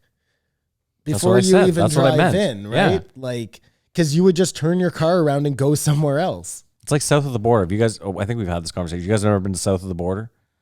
It's this weird, how would I even describe it? So in between North and South Carolina, there is a Mexican theme park called South of the Border.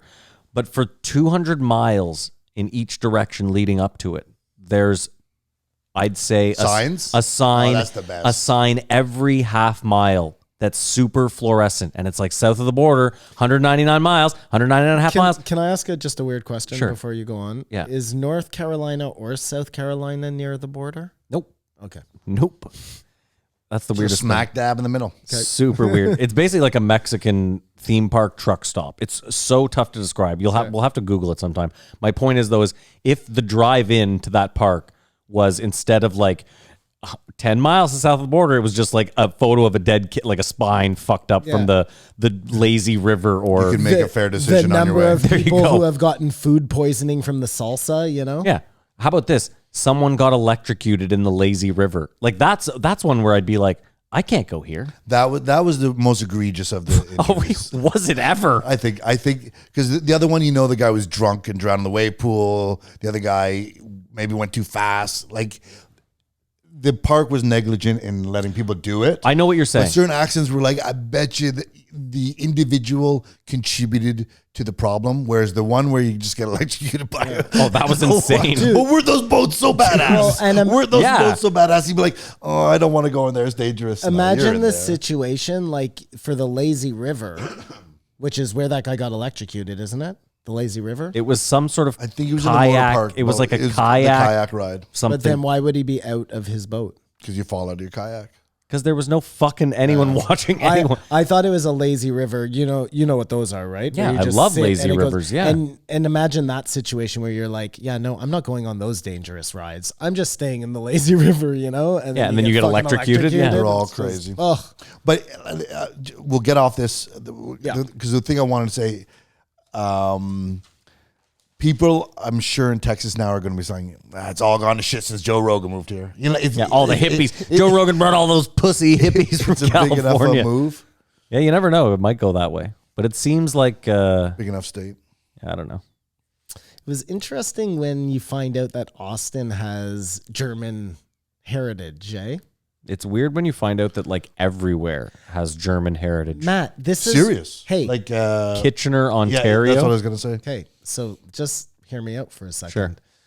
We all know, again, we talk about it all the time, Operation Paperclip, right? Like they Yeah, brought yeah, a lot they of brought a lot of Germans them over. over. What if they brought a lot more than we thought?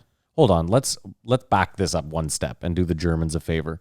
What if a lot of people fled Germany because they didn't want to be Nazis or associated with Well, that? and a lot. This is so stupid. I'm taking this all back. A lot of people fled after the war because that's what happened, or Yeah. during the war, Yeah. right? Yeah. I think that's what It's we're stupid. doing a disservice to the German It's people. stupid. It's Yeah. I don't want to lump And them I all in. imagine that they're getting it confused too, because like, look, you can be a Pole or maybe they're not all German. Maybe it's more like Swiss, German, Austrian, yeah, just that whole kind of. I'm trying to think of what they call that. Expat? Austro-Hungary. Sure, whatever That's not area is. Germanic, sure. You know, the Yodel-hee-hoo type of. Fuck, we're dumb. The Yoda No, lady. but it has a name. I just can't think of what it is. Nordic? Because I'm super fucking high. Anyways, it doesn't matter. The Comanches are more interesting than the Germans. Oh yeah, the Comanches. That was the other thing. Here's what I want. So Joe, you know what? It doesn't matter. Okay, a half hour in, where Joe's like, bust open that tequila. And Ron was like, well, I told myself I'll wait an hour. How long has it been? 40. No, he goes 45 minutes. Well, I guess that's long enough. And then Joe starts. 30 minutes, Jamie? 28. Oh, 28 minutes. And Ron's like, well, whatever. But it wasn't like, it was the greatest twist my rubber arm All ever. right. Because just anything Ron White says is a classic. My favorite is when he's talking about his billionaire buddy who sold Patron. Well, this is what I want to get to. I think this is all you want to talk about. Paul Mitchell. No, his guy name he is started, Paul Mitchell. Paul Mitchell, Patron, believes in aliens and believes they're here. And he told Ron White that. Well, And that's fine. That's just someone's opinion. That doesn't. But don't we think a 'cause he's a billionaire has more access to information than we do? Or I don't. that's Well, interesting. I mean, I think billionaires can gain more access Sure. if they want. I don't just willy-nilly think that because you sold a company and have $5 billion, you No, have absolutely access to. not. But if you're into alien, let's say you're me, Mm-hmm. okay, and I'm a billionaire, I could then open up some doors for me to find more information than you could find. Yes, of course. Money always opens up more doors. That's a fucking all. given. So whatever you're into, if you're into fucking child porn, you're going to find a lot of child porn if you're a billionaire. Can I you also know? point out something, though? Joe is very interested in a lot of things, and we've seen that he has money and resources, and he's often brought in people that a few years down the road, he's like, that person. Think about it. Who was the person because Ron was like, he showed me this documentary, man, it totally changed me. And Joe immediately was like, is that Chris Kressler's documentary? Yeah, no, it was Not, you know who I mean, though. Stephen Greer. Yeah, there you go. That See, was the funniest part. But do you man. see what I was mean? like, don't say Stephen Greer. Don't say Stephen Greer. but that's my point. Is this billionaire can listen? Just because you have a ton of money doesn't mean you can't be duped by But someone. we're gonna that's- talk his about name is Steve- John Paul DeJoria. Okay. For his name. But Just real quick, I wanted to say the best part of one of the funniest things in the episode to me was when Ron White was like, it really hit me when he called me up and he was like, I sold Patron for $5.1 billion. And he goes, I never understood how much money it was until it hit me that 0.1 is $100 million. That fucked me up too. Yeah, the that point does one fuck you is the up. devil's in the details. That's fucked. But this guy could be just batshit crazy, like a lucky billionaire. I don't know.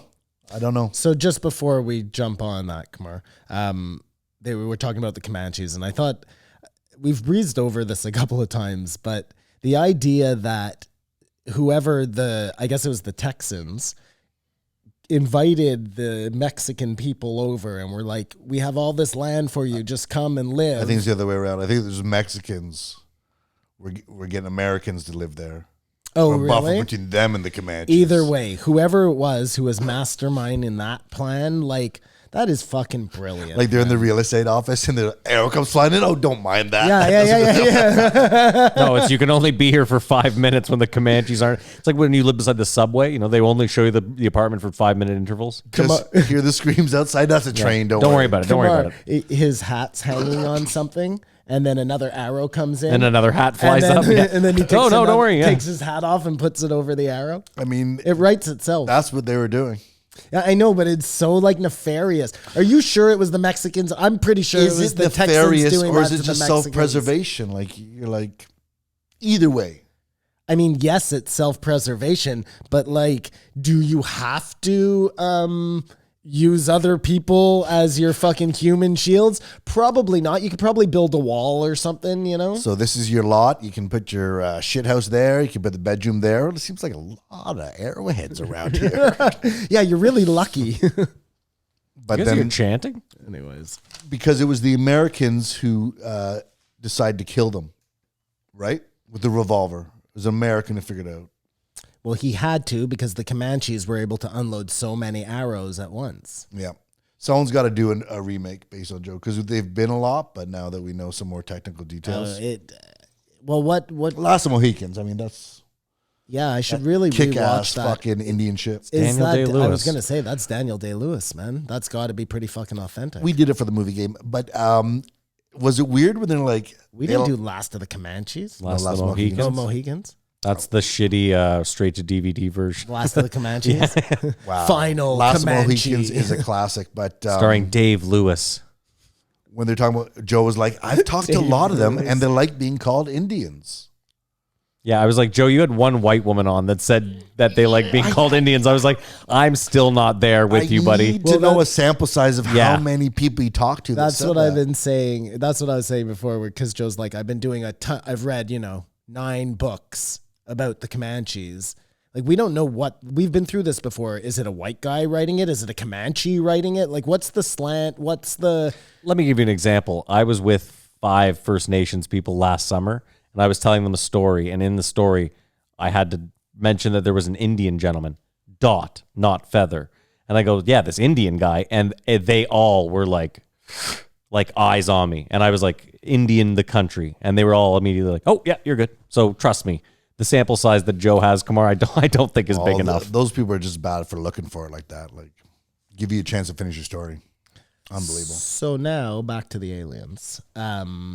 Joe says at one point, and I guess they were drinking, so in all fairness, whatever, he's 100% convinced that there are aliens dancing among us. I thought that was an interesting, They're all on Dancing with the Stars. possibly, I don't think dancing was literal. obviously. Mr. Portal, Come okay. on. Can you imagine, though? Hold on. Imagine if Mr. Portal. I Imagine like if that. aliens came here and that was like, they were like, we just wanna get fucking down. love dancing. Like, we don't have, that's something we just never, we love. Like, Jabberwock, like, imagine if they were just like, this is our fucking. See, I would say that I'd like to play along with you. Like, they don't have music. They came here, they get music. But I think that it probably totally operates on frequency and music. And that's why, like Close Encounters of the Third Kind. Have you seen it? Mm-hmm. It's the bum, bum, bum, bum, bum. That's that tone they're trying Sure, to but my point is mimic. maybe they're so far past music and dancing that now it's almost like a throwback Yes, thing that's where they've amazing. like, Yeah, because yes, I love you know what I it. mean? It's Yeah. they've come past it and now they're back and it's like, oh my God. It's like, I don't love that movie, whatever it was with the ink, where they spit out the ink onto the screen. Oh, with with But Amy Adams. I love that part. I love that concept that's the That's how way they communicate. and it's so complex, and each symbol is like, oh, it's cool, man. I think Language is crazy. That's what's weird about that show, Raised by Wolves. You guys have me watching. There's no music. Is there no score? Well, there's score and it's always Okay, yeah, ominous yeah, music, yeah. but they get to this place where they never listen to music. You need there to be Kanye. Kanye's got enough hits that I can rock with, but I'm just saying, like, we take music for granted. I don't. You listen to music every day. Yes. At some point. Every day. You don't listen to me. You probably put some music on when you're painting or something. No, I usually, if I'm driving with my wife or something and we don't want to listen to a podcast, we'll listen to music. But I don't listen to nearly as much music as I used to. Yes. There's something about when you're young, you listen to a lot more music. But that's because of podcasts. If I didn't have podcasts, I'd be filling that time in the car listening to music or a book on tape. That was the. Kamar, if there's a month where I don't find some sort of, and when I say new music, I mean new to me. Might be an older song that I just never found. But if I have a month where I don't find something new, that month fucking sucks. I got to find a new song every day. I mean, I'm close. Not every day because I'm really fickle with music, but I mean, I'm there with you. Like I have to add something to a playlist every week, or else I'm fucking angry. And there's no genre. No. Well, I mean, It could be country music, I swear to God. okay. I mean, I have a few limits as If far it's as an old song, a new song, whatever, just something I've never heard before, like, well, that rocks. I listen to a ton of classical. I'm not gonna lie.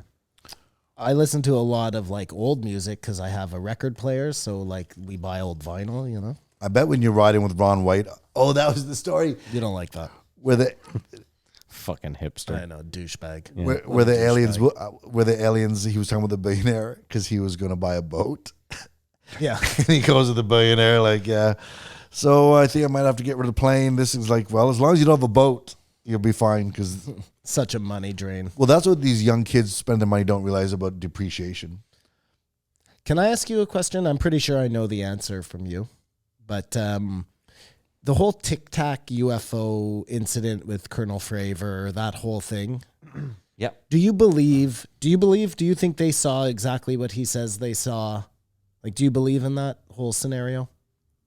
Yeah, I watched the video and it all seems. I saw the video. None of it seemed doctored. Everyone's reaction seemed legitimate. I watched him on Joe Rogan. He doesn't seem like he doesn't seem like he's going to win an Oscar for acting. So Okay. So, I mean, listen, I'll say this though. You're the big CIA conspiracy guy. I can't sit here and say beyond any reasonable doubt, and I don't think you could either, that the CIA couldn't possibly manufacture. Like, again, I'm with you in the whole, it's like Bob Lazar believes what Bob Lazar saw. I can't sit here and say he doesn't. Okay. That doesn't mean... No, that's fine. I just wanted to know if you, like, we don't need to get into the conspiracy of it. I just want to know if you believe that they saw what they think they saw. I saw that video, and yeah, I mean, it's... So, okay, so here's what I'm driving at then. That's cool. That Tic Tac is unbelievable. The idea that it's jumping from sea level to wherever, but I can wrap my head around that. Okay, I think I can. Okay. Meaning, I think it's a technology that, though I don't understand it, I think I can like kind of wrap my head around this idea of zero gravity propulsion. Okay.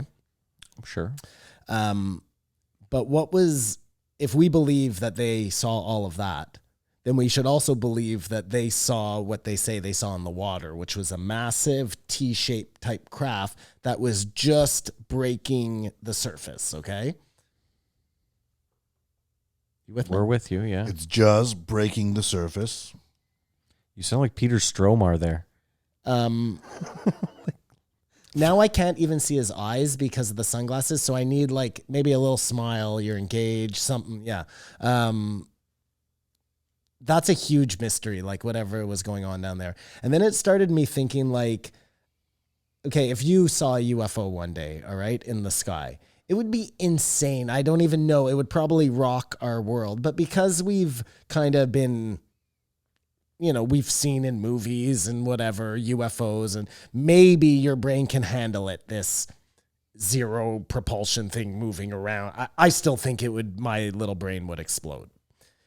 But what I totally don't think I would be able to wrap my head around is the idea of a giant craft up in the sky.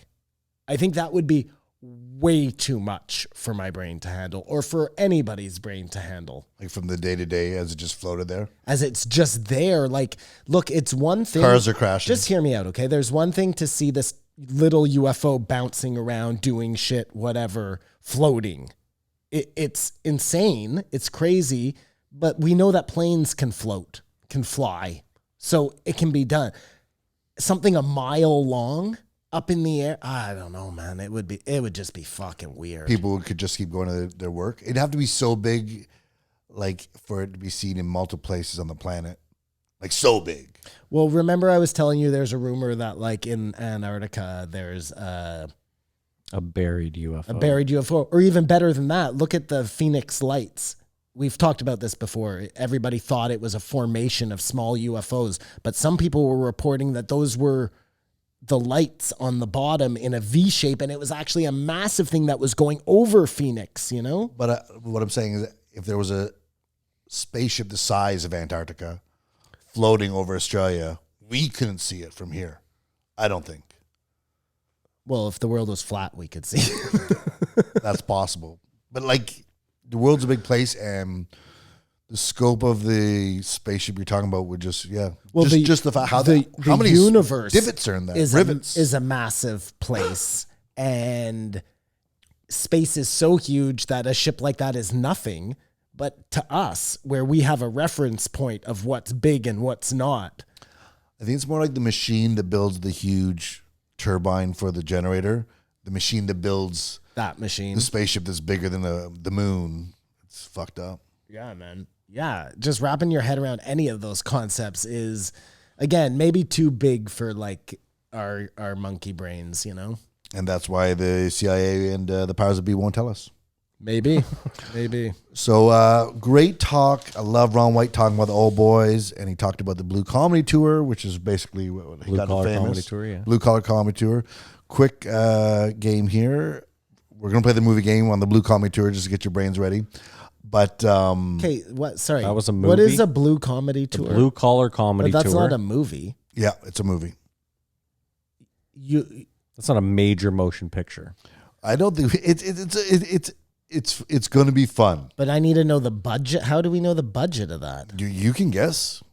We've talked about other comedian specials, their budgets. Not for the movie game. Not for the movie game. We've never done a comedian before. That's fine. Whatever. It's his game. It's 2000. Ooh, I almost blew it there. American stand-up comedy concert film from Warner Brothers Pictures. It stars comedians Jeff Foxworthy, Bill Engvall, fellow caller Engvall. Ron White, Larry the Cable Guy. The movie is similar in nature to that of the original Kings of Comedy. It was followed by 2 direct-to-video sequels, Blue Collar Comedy Tour Rides Again, Blue Collar Comedy Tour, One for the Road. The film received critical acclaim. This was a major motion picture, and it launched his careers. Just off the top, how much do you think Ron White is worth according to the internet? I think Ron White is worth $8 million. 15.5 million. Internet has him at 40. Wow. It's the movie game under protest by Yes, both players where total Matt and protest. Simon go, it's a major theater release. Like The internet has him at 40 million. Jesus Christ. But movie that's probably game. not paying alimony, Maddie. Matt and Simon go head to head to see who can guess what year a movie came out, distributed by Warner Brothers, and then the budget and the box office. He has 2 ex-wives. Starring Jeff Foxworthy, He's worth 10 million. Bill Engvall, Exactly. Larry the Cable Guy, Engvall. Engvall. Engvall, did he do it again? Oh, listen to this though too, eh? And Like you're a comedian. You don't know Bill Engvall? Bill Engvall, Jeff Foxworthy, Larry the Cable Guy, Ron White, and David Allen Greer. Oh, David Allen Greer. That's a nice touch of culture, eh? Larry the Cablé guy? Cable Guy. You know I butcher names, man. Larry the Cablé guy. And if it's getting us laughs, make fun of me all you want. Whoa. I have But- the year. I have so the year done. sensitive. No, that was playful. It was released, went to theaters, so it's a movie. That was playful. Simon, are you ready? No, not at all, man. I can't even wrap my head around this shit at all. Just pick a year. You're yeah, picking fine, random. Fine. You're, He almost blew his stack. No. Well, this week, personally, I felt it difficult to find any movie games because the first one was just a dumpster fire. This one was a really good listen. I love talking about the old days and Ron White. And I think this pandemic made him sober up enough. You know what I mean? When things were going good, he was just living the good life. And he sobered up for a bit and was like, maybe I don't want to do comedy anymore. But I think if he gets on stage, Yeah, He'll be well, back. we'll get to that in a sec. Yeah, I have a year written down. yeah, Simon. me too. I wrote 2004. I wrote 2008. 2003. Nice try. Dirty Nice try, Maddie. fucking fuck. 2003. Okay, and I've heard a lot of Ron White podcasts, so when he tells some stories, I think he told them. The Bill Clinton when he told on Joe Rogan. Yes, okay, that was it getting to. I wasn't Yes. sure, and Joe was very polite. I bet if he had a couple more tequilas, he'd be like, "You told that's one already." Oh no, what did he call him? He said that's a hack joke. That's everyone's joke. But tater salad. It's not that the wind is blowing. It's what it's blowing. You can't fix stupid. And Call me Ron Tater Salad White. some weeks, I think you guys take this movie game a little too okay, seriously. I'm ready. I'm ready. You go first, Matt. I said it cost $26.7 million to make, and I said it made $280 million. Wow, I said it cost $7 million to make, and I made $156. Well, Simon, you're close with the budget because it cost $5 million, and it made 604 Wow, that's a great return. million. Well, that's why he's worth 40. Yeah, there you go. Jeff Foxworthy never needs to work again. $5 million. No, I totally fucked up. It made $600,000. Hold on. Oh, whoa. It was a total bomb. That's Whoa. the worst return of any movie ever. Yeah, negative ROI usually is. It cost them $5 million. $7 million. Oh, no, $5 million. That was your guess. Yeah. $5 million, so you're close. But only made $600,000. Oh my God, I've never been so far off. I said it made $280 million. I said it made $156 million. I'm pretty far off. It's the shades because I thought it made $600 million. Hold on, let's also start off by saying this. I was in protest saying this wasn't a major motion picture, and then I went on to say it made $280 million. What am I up to right now? This is Yeah, a well, I thought your straight-to-video. budget. I thought you were both going to get $5 million. You know, like Anyways, that was stupid. it was great. couldn't Well, be it's stupider. interesting. That movie bombed, but after that, Ron White could sell out anywhere he wanted to go and was just living the life of Larry. That movie bombed and this movie game segment bombed. Yeah, let us know, listeners. No, please don't let us know. So, is it even worth? They talked about Stephen Greer. Yeah, yeah. Stephen Greer's whole. Here we go. This is all aliens, not Ron White, but go ahead. Do you know want to? We don't have Go to. ahead. I told you, just like the last one he did, which was unidentified. He says a whole bunch of things that are probably true and then throws his theory out there. And he does the same thing in this one where he says a whole bunch of things that are probably true. And then he talks about being able to summon the aliens by this. It's called like a C5 protocol or something. It has to do with some sort of like group meditation. And they claim to have like 80% success. They have it on video of these things coming in and out of the sky, whatever. That's a high success rate. It's a very high success rate. And it seems insane. Like, I'm with you. I can't even be there yet. You haven't. totally baffled. Well, that's it. That's okay. That's what they're saying. If sounds you know ridiculous. the protocol, you, me, him, 5 other people, we sit around, whatever it is. I'm not even sure what it is. And they summon. Imagine if that's how beings. aliens were like, this is a fucking emergency call, guys. We're not just showing up here.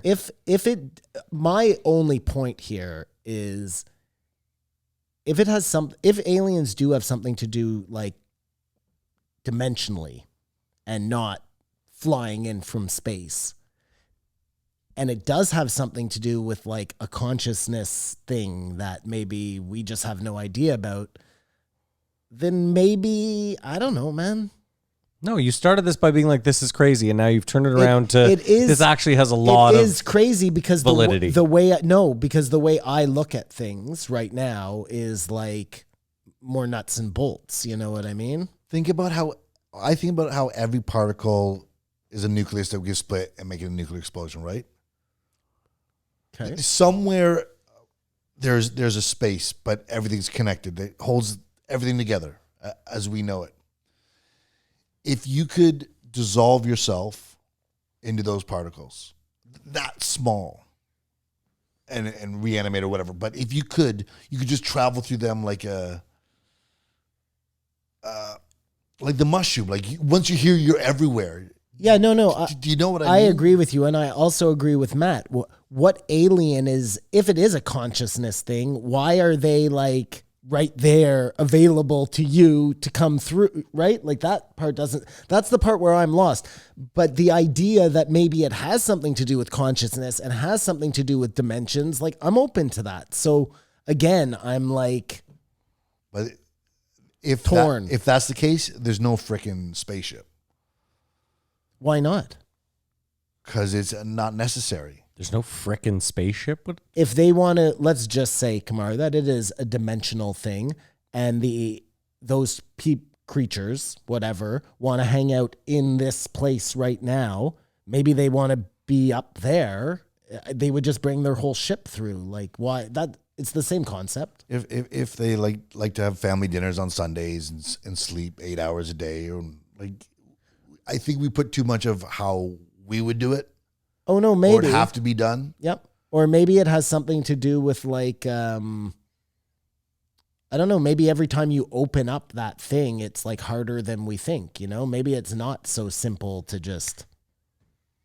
It'd be really tough for Americans if aliens came down and we're like, we're from the future. We have all technology figured out. this freedom thing, you guys are actually doing it totally wrong. They would immediately be like, fuck these aliens, blast them off the country, get them out of here. It's like the second you humanize or try to put anything you can imagine on what aliens would do, you're you're fucking you know shit up. less than you. Well, I mean, we're stupid to assume that they'd be anything at all like us. That's what I think. Well, if we're talking about dimensional jumpers, they are nothing like us. Dimensional jumpers. I heard an interesting bar. This is just total non sequitur, but Rap bar? yeah, it was a rap bar. The rapper said, "How do they consider it life on Mars, and it's not life when it's in a woman's stomach?" But that wasn't the bar. But that was the sentiment of the rap. What fucking What are you talking about? Pro-life rapper are you listening to? But is that an interesting argument? What life on Mars are we talking about? I don't know. The reason why we're spending billions of dollars to go there. Repeat that, come on. He was like, "Why is it life on Mars, but not in a woman's uterus?" What? I don't understand the argument. What rapper is this? Tell me right now. No, Yes, no, yes, I can't, yes. No, I can't. Oh, you're gonna have You'll to. look at him and be like, "This is crazy." MC Trump supporter. No, but you guys are like, "That's just a stupid thought." Like, No, but I don't even understand the thought. I can't begin. That's it. I Maybe can't. it's not coming out of your mouth properly. That's Can why I wanted to you- know because can I was you, gonna look into this rapper on my translate own. for me? I'll find it tonight. scientists are hoping to find life on Mars Okay. Yes. in the form of a microorganism on the floor. It doesn't have to be human life, though. Just any life. Yeah, I guess that's where it's not a straight fact. But if you can't wrap your head around it, I don't know how to explain it any better. Keep going, though. You've only said, so yes, life but on a couple Mars. cells in a woman's stomach are not life. I see. If they find like one cell micro, That's all it is. organism It's just on Mars. interesting. It's just interesting. I don't think we should eliminate abortion. Can I just say this? And I don't think you did it any justice, but I don't think it matters. That is the world's least hot rap bar. Oh yeah. Ever. Oh yeah. It's not badass. It's not flossing. Like, I can't even begin to describe how not hot that Can you rap please bar tell me the is. name of this rapper? I have to No know. I have to know. way. Come on, No. I have to know. I don't like him as a rapper. Okay, that's fine. Just tell me his name. You don't, Takeshi, No way. Takeshi 6ix9ine, I wish obviously. Takeshi you don't was have to defend dropping him knowledge if you of that. don't like him. I'm Just drop his name. I'm not defending him. I'm exploring the idea that his lyric I love it. hopefully stole from someone Can else. we please know his name? No way. There's no way. It's too incriminating for me. Like, how would I listen to this? How would I know this exists? Yes, how do you know this exists? Rabbit holes, man. Rabbit holes, man. Rabbit holes. I'll tell you after the podcast, Okay, but I fine. can't take Okay, the fine, humiliating fine. ribbing No, that I'll I'm get. sorry. I'm sorry. Yeah, I don't want to do that to you. I just thought it was an interesting idea and the least sexy of rap bars ever. If anything, if it is a You'll hate me when you find out. if it is a situation where aliens or alien life lives so far away from us and they wouldn't know about us unless something had to alert them. You know what I'm saying? Again, that goes to humanizing, I think. Like, alert them. I think we're based on the limitations of our consciousness. No, what I'm saying, Kamar, is like Is this a David Bowie bar? Why did he say that same thing too? I don't know. Well, there you go. It was stolen. I knew it. okay, anyways, don't worry. No. Did either of you watch or either of you watching that Nexium cult thing on on HBO? HBO, The Vow? No, I was the one telling you about it. Yeah. Remember? I haven't Yeah, started yeah. though. No. So watch it. That cult ran so much like a pyramid scheme. It's Most of them do, don't they? No, but this one is like incredible. It's really crazy, man. It's a crazy that anybody would buy into that, but because it was set up like you're like a slave. But then the person keeps telling you, no, don't worry, soon you're going to have slaves, you know? And that keeps you in it just long enough. And then you get the slaves and it's like everybody's kissing your ass, you know? And the work you had to do now goes out to 5 people who are doing it for free. But you're also in the beginning part super humiliated, embarrassed about things that are happening to Absolutely. you. You can't talk about it. That you sort of entrap yourself into it. For every level that you climb, Kamar, you have to give a piece of collateral. That's legitimately what it's called. So this one woman, she's like, her first piece of collateral is she has to get on camera and like say all these like terrible things about her husband and how her husband like abuses their child and all of this shit. And then the next month, the woman's like, yeah, well, we need more collateral now. Why don't we just take some naked pictures of you? You know what I'm saying? It's crazy. And it's crazier that not every single person in it could be batshit crazy. That you can be manipulated and coerced or fall for something this crazy, let alone I say, here's 8 fidget spinners, or give them to 5 people and then sell them, and now you know what I mean? Yeah. Like I've sold cable, and That's a pyramid scheme. well, the contractors they put out, yeah, Listen, just buy this cable and then go sell it to your neighbor, maybe. no, you sell to 5, I'll give you $100, and then a month later, if you stay in it, you find out that he's making $5,000. Like it's whatever they get the contract with the phone company. Like there's a lot of money, but you get 5 guys to sell 5 people cable to sell. Like it's on the level, but you can fall for it. Dude, as soon as he said 5 guys, I just got really hungry. Well, they said 5 guys in this. I thought it was a Matrix moment. Well, Joe said that 5 guys. Well, the best is he Joe was like, talks about 5 guys. He's his favorite. my favorite is that he goes, fuck you guys in Texas and your Whataburger. Because I know a dude in Texas that's like, Whataburger's everything. It's better than all of them. And then I asked him, I was like, have you had it in there? He's like, never. I was like, have you had Shake Shack? He was like, never. And I was like, okay, well, your opinion doesn't mean fuck So all it's to the me. best in Texas. Sure. Again, I mean, everyone has their own local shit, but I think 5 guys out of the, I haven't had Shake Shack or Whataburger, so I can't put those in the mix, but out of the ones I've had. I've never had any of those, but it gives me solace that when I go to 5 guys, I'm having one of the best burgers money can buy. You haven't And- had Burger and a Priest mean yet, hot though, have dog. you? I did. I Wow, you didn't like it either. no, because I fucked up. I ordered like with bacon and some crumbly onion, and you have to ask them to, like at 5 guys, you omit. You say, yeah, but just put everything on it. Yeah. But they put nothing on it. Because And it was sort of small. But I'm if you get there, the Big Mac, it's the fucking shit. I wasn't impressed, man. I bet You didn't it's, get the Big Mac either. No, so you're right. So I'm going to go back and I'm going to try it. why don't we under go that, there on the way guys. home? can you eat a Big I Mac? think I have to do something like Can that you for eat a Big Mrs. Mac? Whatever, I don't want to see you anyway. You'll order a Oh, Big that Mac? is rude. We're about to see each other for a really long time. No, for a day and a half. You're leaving Tuesday. Sounds so gay. Can you eat a Big Mac? Just, you can, if you had to. Like, am I able to?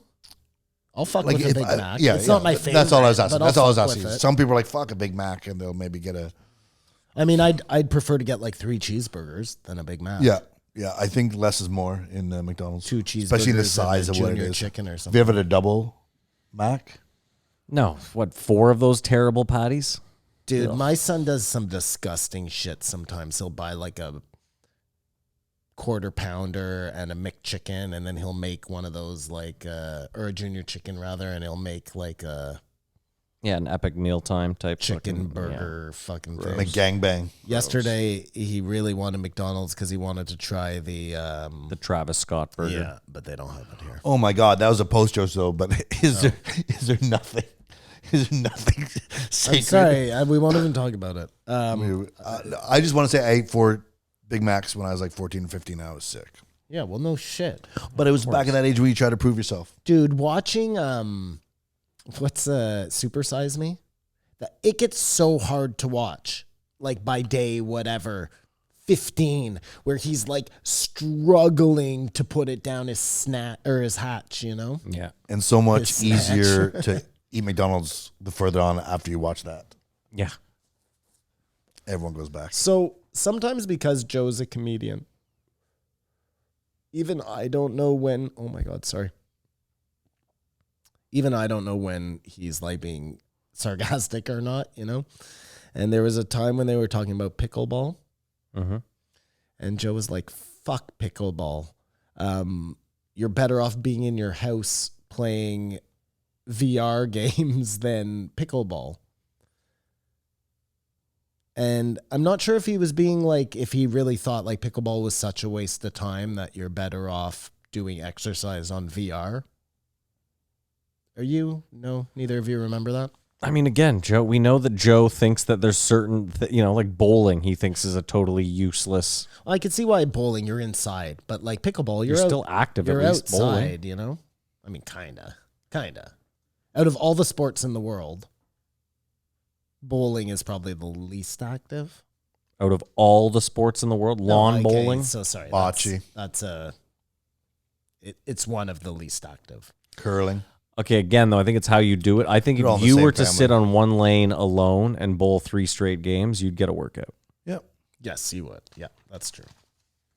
You'd work weird muscles, but you'd get a workout. Just saying. Um, What else do you have for Ron D over there? what else do I have for Ron? I mean, we always say this with the comedians. It's tough. This was a great listen. I love Ron White. Oh yeah, yeah. It was funny when he was talking about the girl.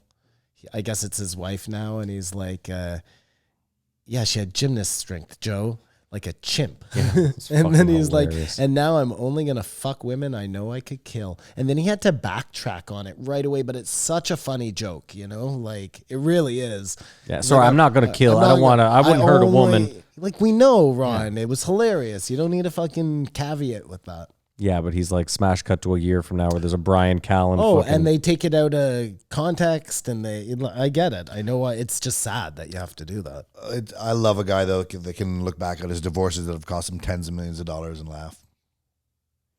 Well, I guess that's all you can do. Oh no, I'm sure there's guys out there like friend of the show, Canadian Kids in the Hall, Foley. Dave Foley. I'm sure is still angry about it. Maybe he's laughing back. Well, now. no, all I was saying though, Kamar, is either you let it eat you up, Yes. or you laugh. And Ron White is a guy that laughs about it. I also think it's that like if you end up still rich at the end, then you have an easier time laughing than if you're like Dave Foley, who maybe still is like, because Joe talks about how he's like he still pays based on the money he was making back then.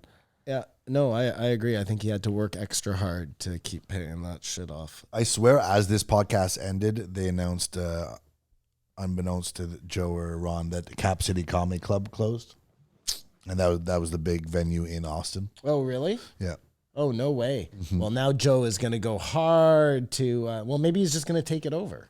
That would make a lot of sense. That's what I was saying to Yeah. your speculation. Yeah, no. Listen, opportunities he presented was himself. talking a lot of shit in this one about definitely opening a club. Not only that, buying a ranch where they could do events and give all the money to charity. And all Give sorts houses of to shit. comedians. Oh, starting communes and compounds and yeah. I mean, think Amazing. about it. If they got 50 comedians living out there, then they could just perform for each other every night. You have the audience. It's You know what I mean? the You don't whole need, thing, it's a bubble in itself. It's amazing. And listen, like I would love to go with people that I liked and like all move to the same place. You know, that would be awesome. It'll be interesting because Chappelle's been doing it the longest. I think there's the drive-in, there's all these models, but Chappelle had the thing set up and has been doing shows hard, I don't know, for months now.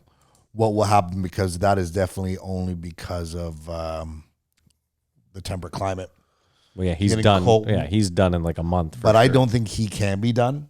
Like Ron White stopped doing stand-up, is like basically said, I'm going to quit. I think Chappelle has to do it. See, this is where I mean, I agree with you in the long term. We know that he fucked off for a long time. Like he didn't tell any jokes in Africa.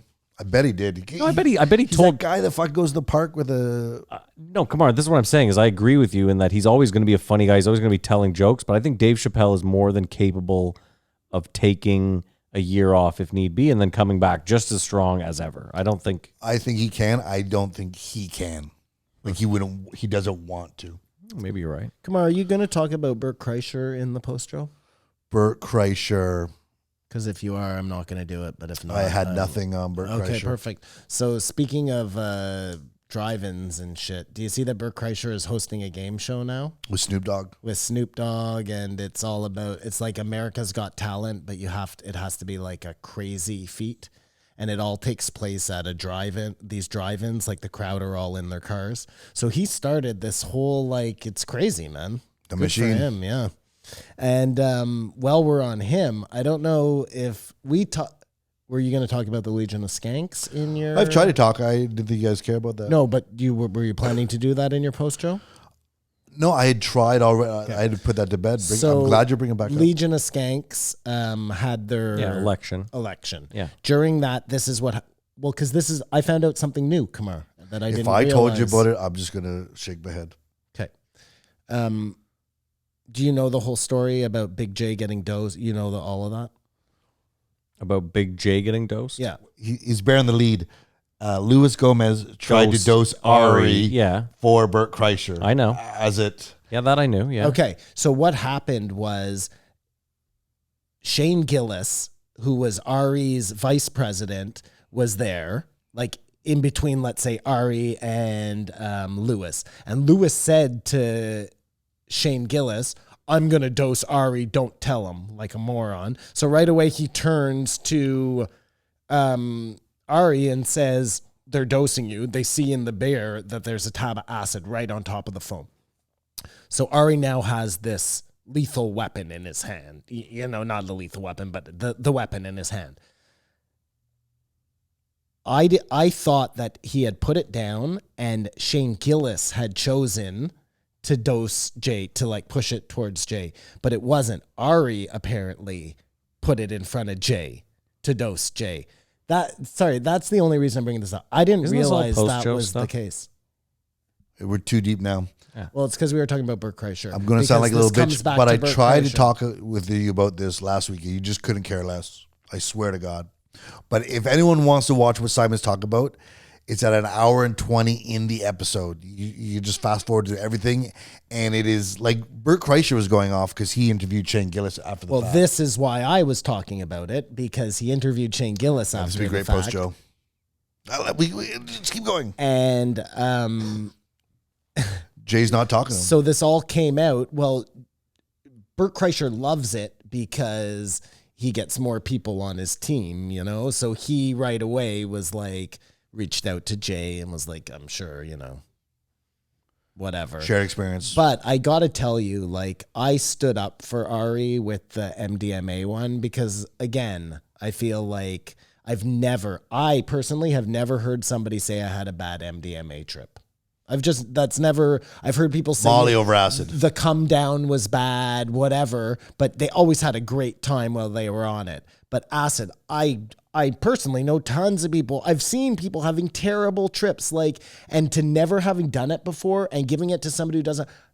Acid is not something to fuck with like that, man. No, especially because and mushrooms, like those are two things that you're like going into. You have to go into with like intent, you know. And if you don't, it can kick you out like fucking Kamar. Mushrooms are the hardest to dose someone. MDMA you can just sprinkle in a drink, and acid you can just drop a tab acid. In a beer. It's like made for probably for the CIA to dose people. Obviously. Yeah.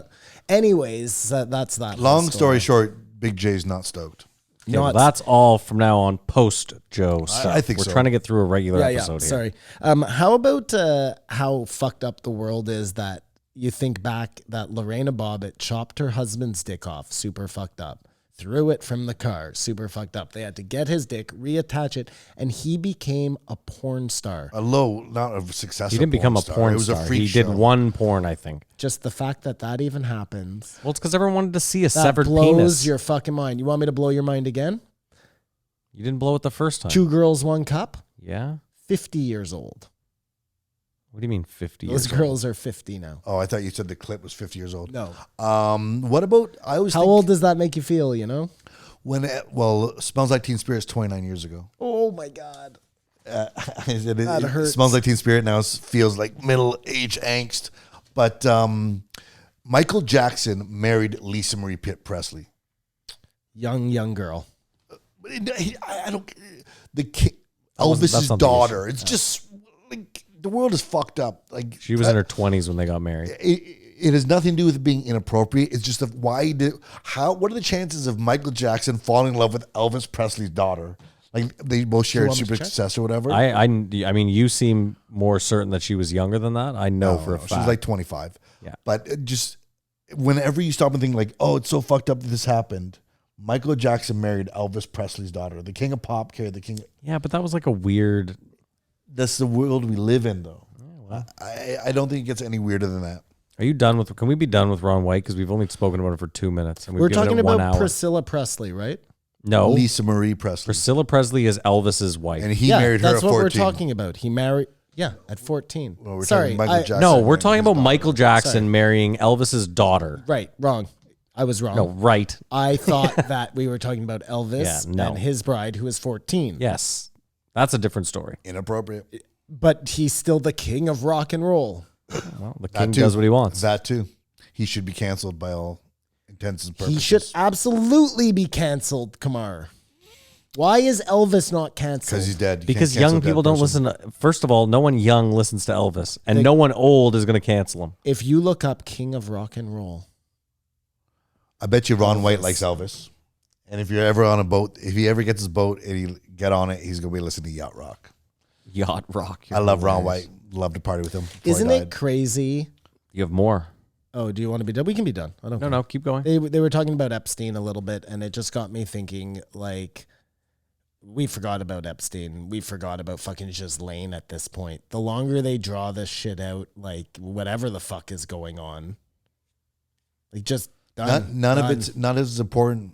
This is Well, all. nothing's this- as important as the elections right now, right? So everything takes a backseat to the elections. But you would think if they were actually making any sort of progress in this Ghislaine Maxwell thing, we would hear something about it, you know? And the fact that we're hearing nothing about it is That's like, because there's an election. And I'm sure everyone involved in the election is messed up in this somehow. right. That's Trump especially. So definitely they're going to be like, we'd rather just bury this until January or February, at which point. Well, isn't it so interesting when you look at Trump saying, I wish her nothing but the best? Like, if for some reason, this doesn't really make a ton of sense to me, but if for some reason he can't get to her to, like, tell her, you know, I'm with you. Could be sarcastic. It could be anything. It could be anything, but it could be that too. Him saying, like, you know, I'm with you. Sell them all out. Don't sell me out, you know? I'll make sure you get out of this okay. Oh, it's very interesting. Simon's Yeah, I just know. Simon's just trying to fucking cram every conspiracy or alien thing he can into this Ron White. But we have so much room in the post show for all this. Yeah, that's what I'm wondering. Ron White fucking talked about a guy fucking a snake. I didn't even know that was possible. It's a big boa, he said. Big boa. A big When he said boa. that, I imagine that's possible. I mean, all you need is a hole, and then it's just 20. Then it's 20 foot of fucking condom I'm after sure that. it's really easy at your own risk to get a blowjob from a snake. Well, you wrap around your dick and just fucking Chug it whole like they do. But, chug it, Chug it they- whole. chug it, hold on. but they don't want it. They don't want to give it back. Well, because snakes have no gagging reflex. And then they chomp down on it, and then end circulation, and then you turn out like Bobbit. Yeah, no it just good. falls off. Well, then you become a porn star. And much there much you go. safer. Kids out there, fuck the snake. Don't let it suck your dick. That's probably good advice. There you go. That's good Yeah. life advice. From I like Kumar. that. I like Sure. that. Yeah. That works. All right. Okay, Fuck we the have to snake. move on. Yes, we're done. Kumar, can you rate this, please? I love Ron White. The lighting was still a little shonky in here, technically, but I give this a 4. I mean, it's a podcast, so I look at it as an audio medium, but I guess We criticized it in the last one. yeah. Well, no, we were just criticizing in general the new setup, but I guess you're still doing that, so I apologize, Kumar. What did you give it, 4. Simon? 3.5. I give it a 4. Love Ron White. Ron D. White. Taters out. All right. Last but not least, 1535, Tim Kennedy, 9/11 anniversary episode. Not on 9/11, the day before. Right, but it was, he said, this is going to go out on 9/11, and there was no better person I could think to have on than Tim, I'm an American, Kennedy. I mean, off the top of my head, I could probably think of 10 better people to have on. This really went, Eddie Bravo. Well, coincidentally, Tim lives in Texas. So, Now, the lighting for this was the best of the week. I didn't watch this one. The zoom out, everything. So being critical of the lighting or the setup in any of the episodes, it's a grain of salt. It's getting better. It's changing. So that was the one thing I say. But I did not agree with Tim. Let me say this: his intention, he's put together a company to train police officers, so for better policing. I didn't know that. That's what he was talking about. But He was? so he had a good intention. You didn't hear that? Okay, go on. Sorry. He has good intentions. That's what he wants to do. And then they went into both sides have to listen to each other. Chaz. But his logic with 9/11 just did not make sense to me at all. Which logic? We look at it like this. Either he said, Are you talking about their foreign policy, basically? well, he was saying we have to be in other countries so 9/11s don't happen. No, because you were in other countries, 9/11 happened. That's my opinion. Whether or not I don't know if that's opinion, though. But if not, I don't even know if we could say that's opinion anymore, Kamar. I feel like that's fact. I'm saying that's our position, but Tim Kennedy is saying they slipped through or whatever, so we have to be. It just doesn't make. We have to go there because of 9/11. That was his whole point. And he said he joined. He was 21 years old. So well, unless 9/11 was a false flag, in which case they would have kind of done it to themselves, right?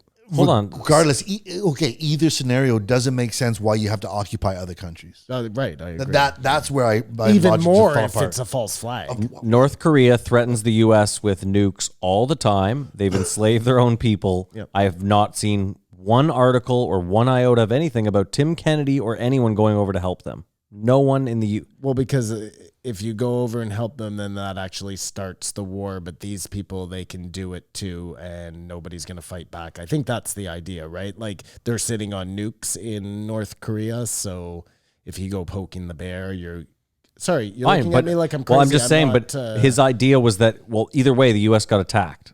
North Korea's never attacked them. So the U.S. did get attacked one way or the other. $500,000, box cutters. My point is, them being over there is exactly what resulted in this. That's There's no two ways about our this. contention is. American foreign policy prior to 9/11 caused 9/11. Well, if you're looking at it that way, they built Obama up, or Osama bin Laden up. He Yes, was listen, working they for went the in. CIA. They went in. It's They all wanted to. because They of wanted to that. fight You're the absolutely Russians. right. They wanted to fight the Russians, so they went in and they gave the Mujahideen fucking tons of cash and tanks and anti fucking shit to fight the Russians. They gave all that shit to the Afghan people to fight Russia. That was the whole idea. And then 25 years later, 30 years later, 9/11 happened. But then I'm listening to Tim Kennedy talk about if you could only see all the great things we're doing over there, and like it doesn't make sense. But maybe they are in their heads and what they believe they are doing the right thing over there. Well, he's brainwashed. Or what he just believes this thing. He referred to going to combat as getting dressed up with my beard and sexy and having fun. Well, I mean, listen, I of course you appreciate people going out there and standing up for your freedom. Yeah, hold on though. And I even appreciate more if they stand up and realize what they're doing over there is bullshit, a la Pat Tillman. He didn't want to fight for America when Obama was president. Yeah, right. All I was going to say was Tim Kennedy? Yeah. Oh, wow. Politics aside. You heard him say that, Kamar. He said, I'm not going to war with 3 cents on the dollar when the other guys give me 9. Yeah, no. He that's why he went out of the military. But, oh, fuck. I'm sorry I cut you off, Simon. I'm such a stoner. This happens all the I time. feel like it was a problem having him on for this episode. Well, I mean, hold on. No, He has everybody's Tim- entitled to He their has opinion. Tim. Yeah, it's fine. Listen, I don't even think Tim Kennedy. So Joe believes all what he said as well, is what we're saying after this episode. Well, I'm not sure. I just don't know where Joe lands. That's what I was saying. Like sometimes he's agreeing with Adam Curry and sometimes he's agreeing with Tim Kennedy. And these guys do not share the same viewpoint, you know? Well, Adam Curry, he was just drunk. Or whoever. I No. felt like he was sober for this one. don't know that. And I guess out of respect for the guests, like you totally disagreed with what Tim Kennedy said about Iraq, about 9/11, about why Americans should be on foreign soil. Listen, this guy's all about law and order, law and order. The cops need more money. Like, of course I don't agree with most of what this guy says. But it was just that in particular, listen, like, I just can't agree with this guy. Let me give you a small example. Now, I haven't done too much digging because I only saw this yesterday, so I have to dig a bit deeper. But apparently yesterday, the Canadian federal policing budget was released, and it's $5.1 billion. And if you look deeper into it, $3.1 billion of $5.1 billion goes to policing Native Americans. They're 4% of our population. Explain that number to me, if it's correct. Now, again, I haven't dug deep enough. That can't be right because a large majority of the Native Canadians, let's say, live on police reserves themselves, and are they supposed police to. themselves. Yeah, but that doesn't mean The we don't police aren't outside even of it. allowed on their land to. So again, though, I ask you, like, when I sit there and say defund the police, and we're like, well, wait, what does that mean? right there, that seems like a gross overspenditure, does it not? Where it could be moved elsewhere. Now, again, I haven't looked into it deep enough, but if that is true, Yeah, that doesn't make any sense, but I'd have to know what the fuck is I was going on. talking to a friend of mine who works for 911, like he's an operator. Yep. And I was asking him, like, how do you feel about defund police? Because, I mean, you could be saying defund yourself. And he's like, for it, because he says he encounters calls all the time where the police department tries to justify sending out the tactical unit.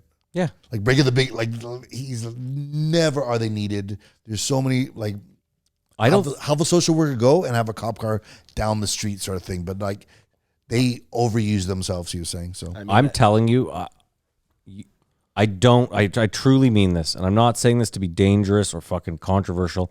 Don't call the cops unless you absolutely have to, unless you think someone is in danger. Like this guy was, like Tim Kennedy was talking about his buddy's friend calling the cops, or his kid running out and calling, or was it Ron White? Whatever his. I can't remember the little anecdote, but it was that I was scared. Yeah, exactly. There's a noise in the house, so I ran out and called the cops. Calling the cops is something, first of all, it's a waste of resources, calling them for whatever willy-nilly you think.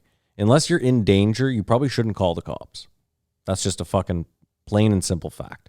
My house got broken into. Let me give you a good example. My house got broken into.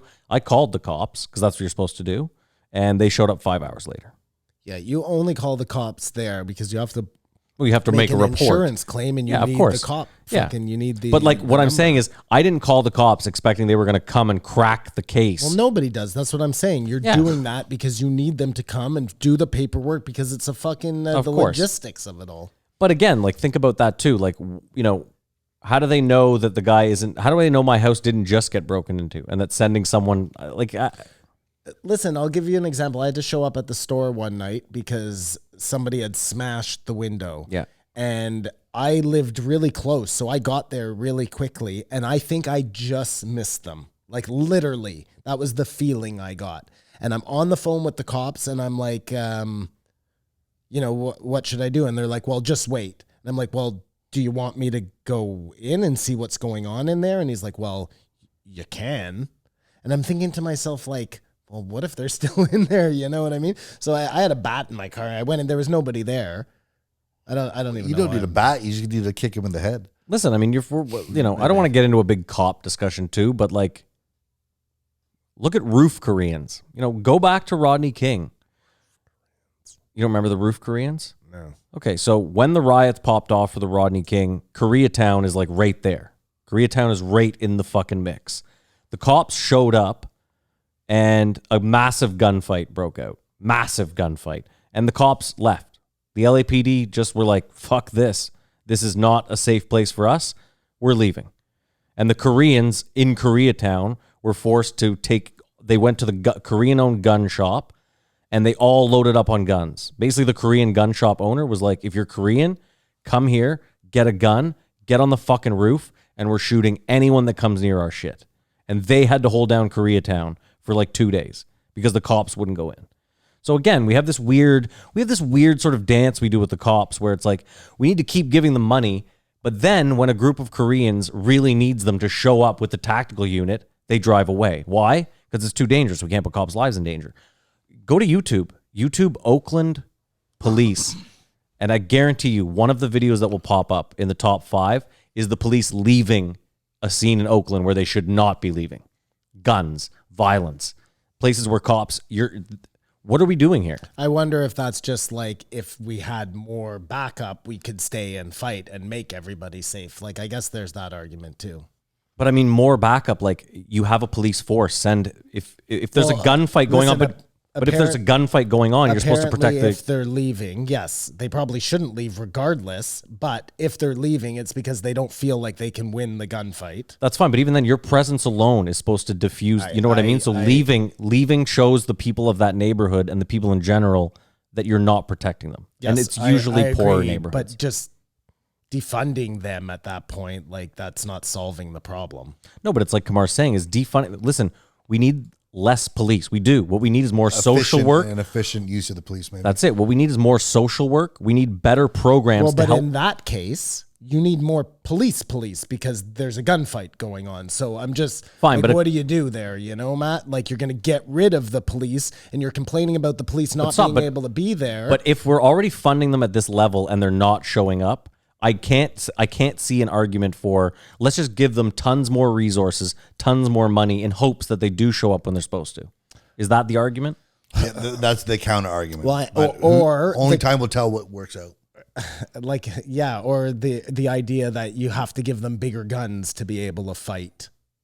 If But I you mean, don't have enough people, then you need bigger weapons. But the problem is we've spent 20 years giving them bigger guns. I'm just playing Diablo. I know you are. I just either way. I wanna said I didn't even want to have this Well, I conversation. don't either. I want to tell my funny 911 story. Yes, So sure. loosen Your it up. anecdotal story. And then we'll get back to Tim Kennedy. When I was 13, I had a friend over at my house, and I was babysitting. And I think 911 had just come out like within months. And The service 911? yeah. And I remember before there was 911. There was like 4 numbers you had to call. 911's a joke in your And town. he was threatening to call 911. Hold on. You were Come alive. on, come you on, remember come a on time. and get down. Stop 911's singing a Will joke. Smith or not fucking Will Public Smith. Enemy. Will you answer the question?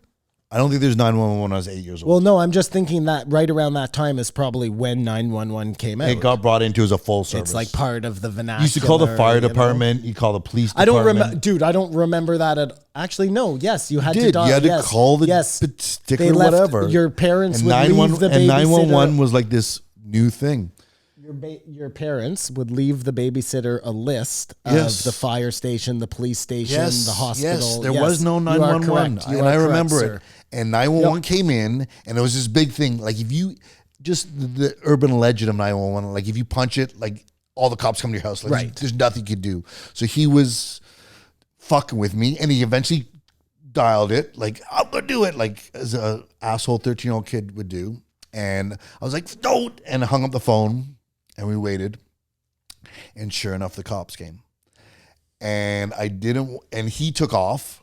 So I had to get my sister out of bed, who was 2 or 3 years old, And say she did it. and take the fall for it. Wow. And she wouldn't. Oh. Well, it was like What sister? Shannon. And the cops are coming up to the thing. I'm like, you got to tell them you're scared. You call 911. She's like, she didn't even know what I was talking about. You know what I mean? And I'll feed her the lies, tell her what to do. Anyways, the cops outside, bring her outside. And Shannon, tell the cop my parents pull up. As the cops are there, I'm outside with my little sister. Like, what's going on here? And Shannon came clean and said, I didn't call the cops, and I just ran. Why didn't you just? We're like, she's 2. She's lying. She doesn't know what she's saying. The whole problem, I was standing You up were for too having scared. a friend over that I wasn't supposed to have over while I was. It was a whole sordid mess. I was the problem, but I just ran. Yeah. Like to the Glebe Community Center and But I on. can remember hitting 911 because you know when somebody would fuck with you and be like, dial 911 3847, you're not even thinking about it, you just dial it. But then they phone you back and they're like, did somebody call 911 if you hang up? Yeah. So I'm surprised that they just sent the cops. I think maybe they'd call back and we hung up on them. Like, Oh my God. Yeah. it was just stupid 13-year-olds. I Understood. and I remember What like friend anything. was it? Anyone I know who's getting you in trouble like this? No. You always had to have some wild card friends around when you're 13 to keep life exciting. I thought to myself, is Joe going to open carry in Texas? I wonder. And then, no, not after fucking that guy. You're just asking for trouble. No, but Tim Kennedy went insane on it. I only agreed with Tim Kennedy that Tulsi and Jocko should be running for president. I don't think I'm qualified to say who should be running. Oh, for no, it's president. just fucking bullshitting. But I for sure didn't agree with his whole 911 thing, and it just threw me off for the rest of the podcast. Here's something I was giving a thought to about 911 because he was talking about that Falling Man documentary. Yes. Right? The guy who... So here's the thing, though, and this is that I had never thought about before, but gave some thought to. So you're up on top of that building, okay? And it's burning. And you have... Your 2 choices are... And we all knew this, right? You're either going to burn to death or you're going to jump off the building. But what I never thought of before is if you choose to jump off the building, you have an awful long time to think about that decision on the way down. It's not an It's awful not- long time. From that height. Longer than most I think buildings. it's long enough to formulate the thing. It's not instantaneous enough that you make the decision and it's over, like shooting yourself or jumping off maybe something that's not so high. I mean, you have enough time to soil yourself. Maybe have a heart attack. I would assume I'd have a heart attack. You don't on have the way enough down. time to think. You don't think so? Well, Oh no, it's longer than that, man. It's a free fall. I mean, it's crazy that the guy has It's a the. free fall. Sorry, Matt. Go I ahead. don't know, but the ground gets bigger as you get closer, and your brain's overloading. I don't think you really have time to think. How long do you think you have, Simon? Do you want me to take a guess? 5 seconds? I would It's think less like than 10 5. seconds. There it is. 10 seconds, way less.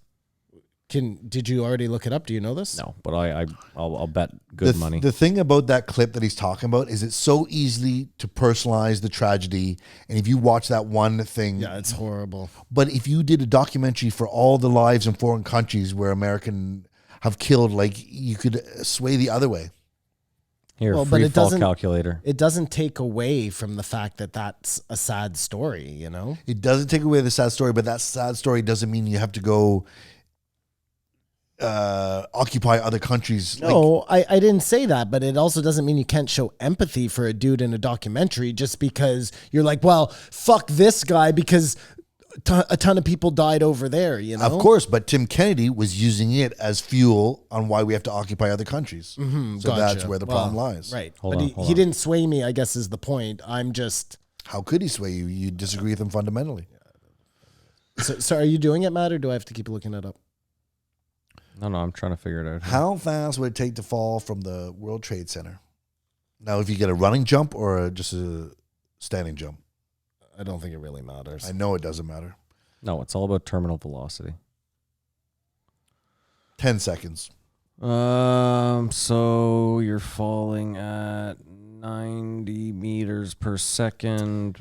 And it's 1,000 meters. You're 10 seconds. That's 1,300 feet tall. Yeah, he was saying that Trump gives, what did he say? Trump gives a third more resources than Obama did towards what he does in the military, I guess. That being said, I don't want to start a fight, but Trump's pulling troops out left, right, and center to military's chagrin. A lot of people's. Yeah, it's just that's another one of those things where I'm like, yeah, that seems good, and then something right else where you're like, well, that doesn't make any sense. None of these narratives make sense with him. So If Biden wins, I have to wait and see. or Kamala Harris wins, I think there'll be a major war within like 2 years. If Trump wins, I don't think there'll be a war for another. There'll still be fucking whatever their secret missions they do and shit, but nothing. You know, Maddie? Oh, it was 9.2 seconds. But So I don't it think is I did. 10 I don't think I seconds did now. the calculation. That's how long you properly. fall in the World Trade Center? That's what it says, but who knows? That's long enough to think, oh, maybe I didn't want to jump, but No, you definitely wanted to jump. It's better than burning alive. Again, I wasn't saying one was better than the other. But you know what? Even 10 seconds, I guess in my head, I'm thinking it was even more than that. Like time to actually formulate thought. 10 seconds probably isn't long enough.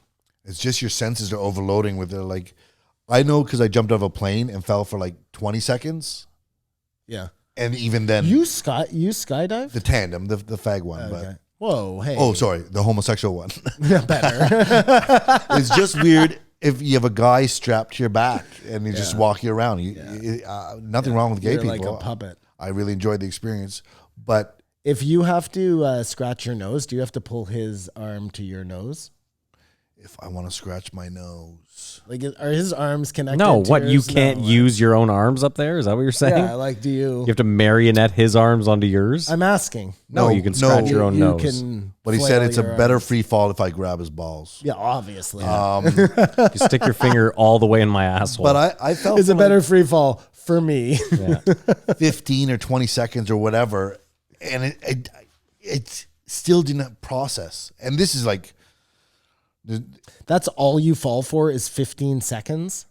maybe it was 40 seconds. It was a long time, but the world never got closer.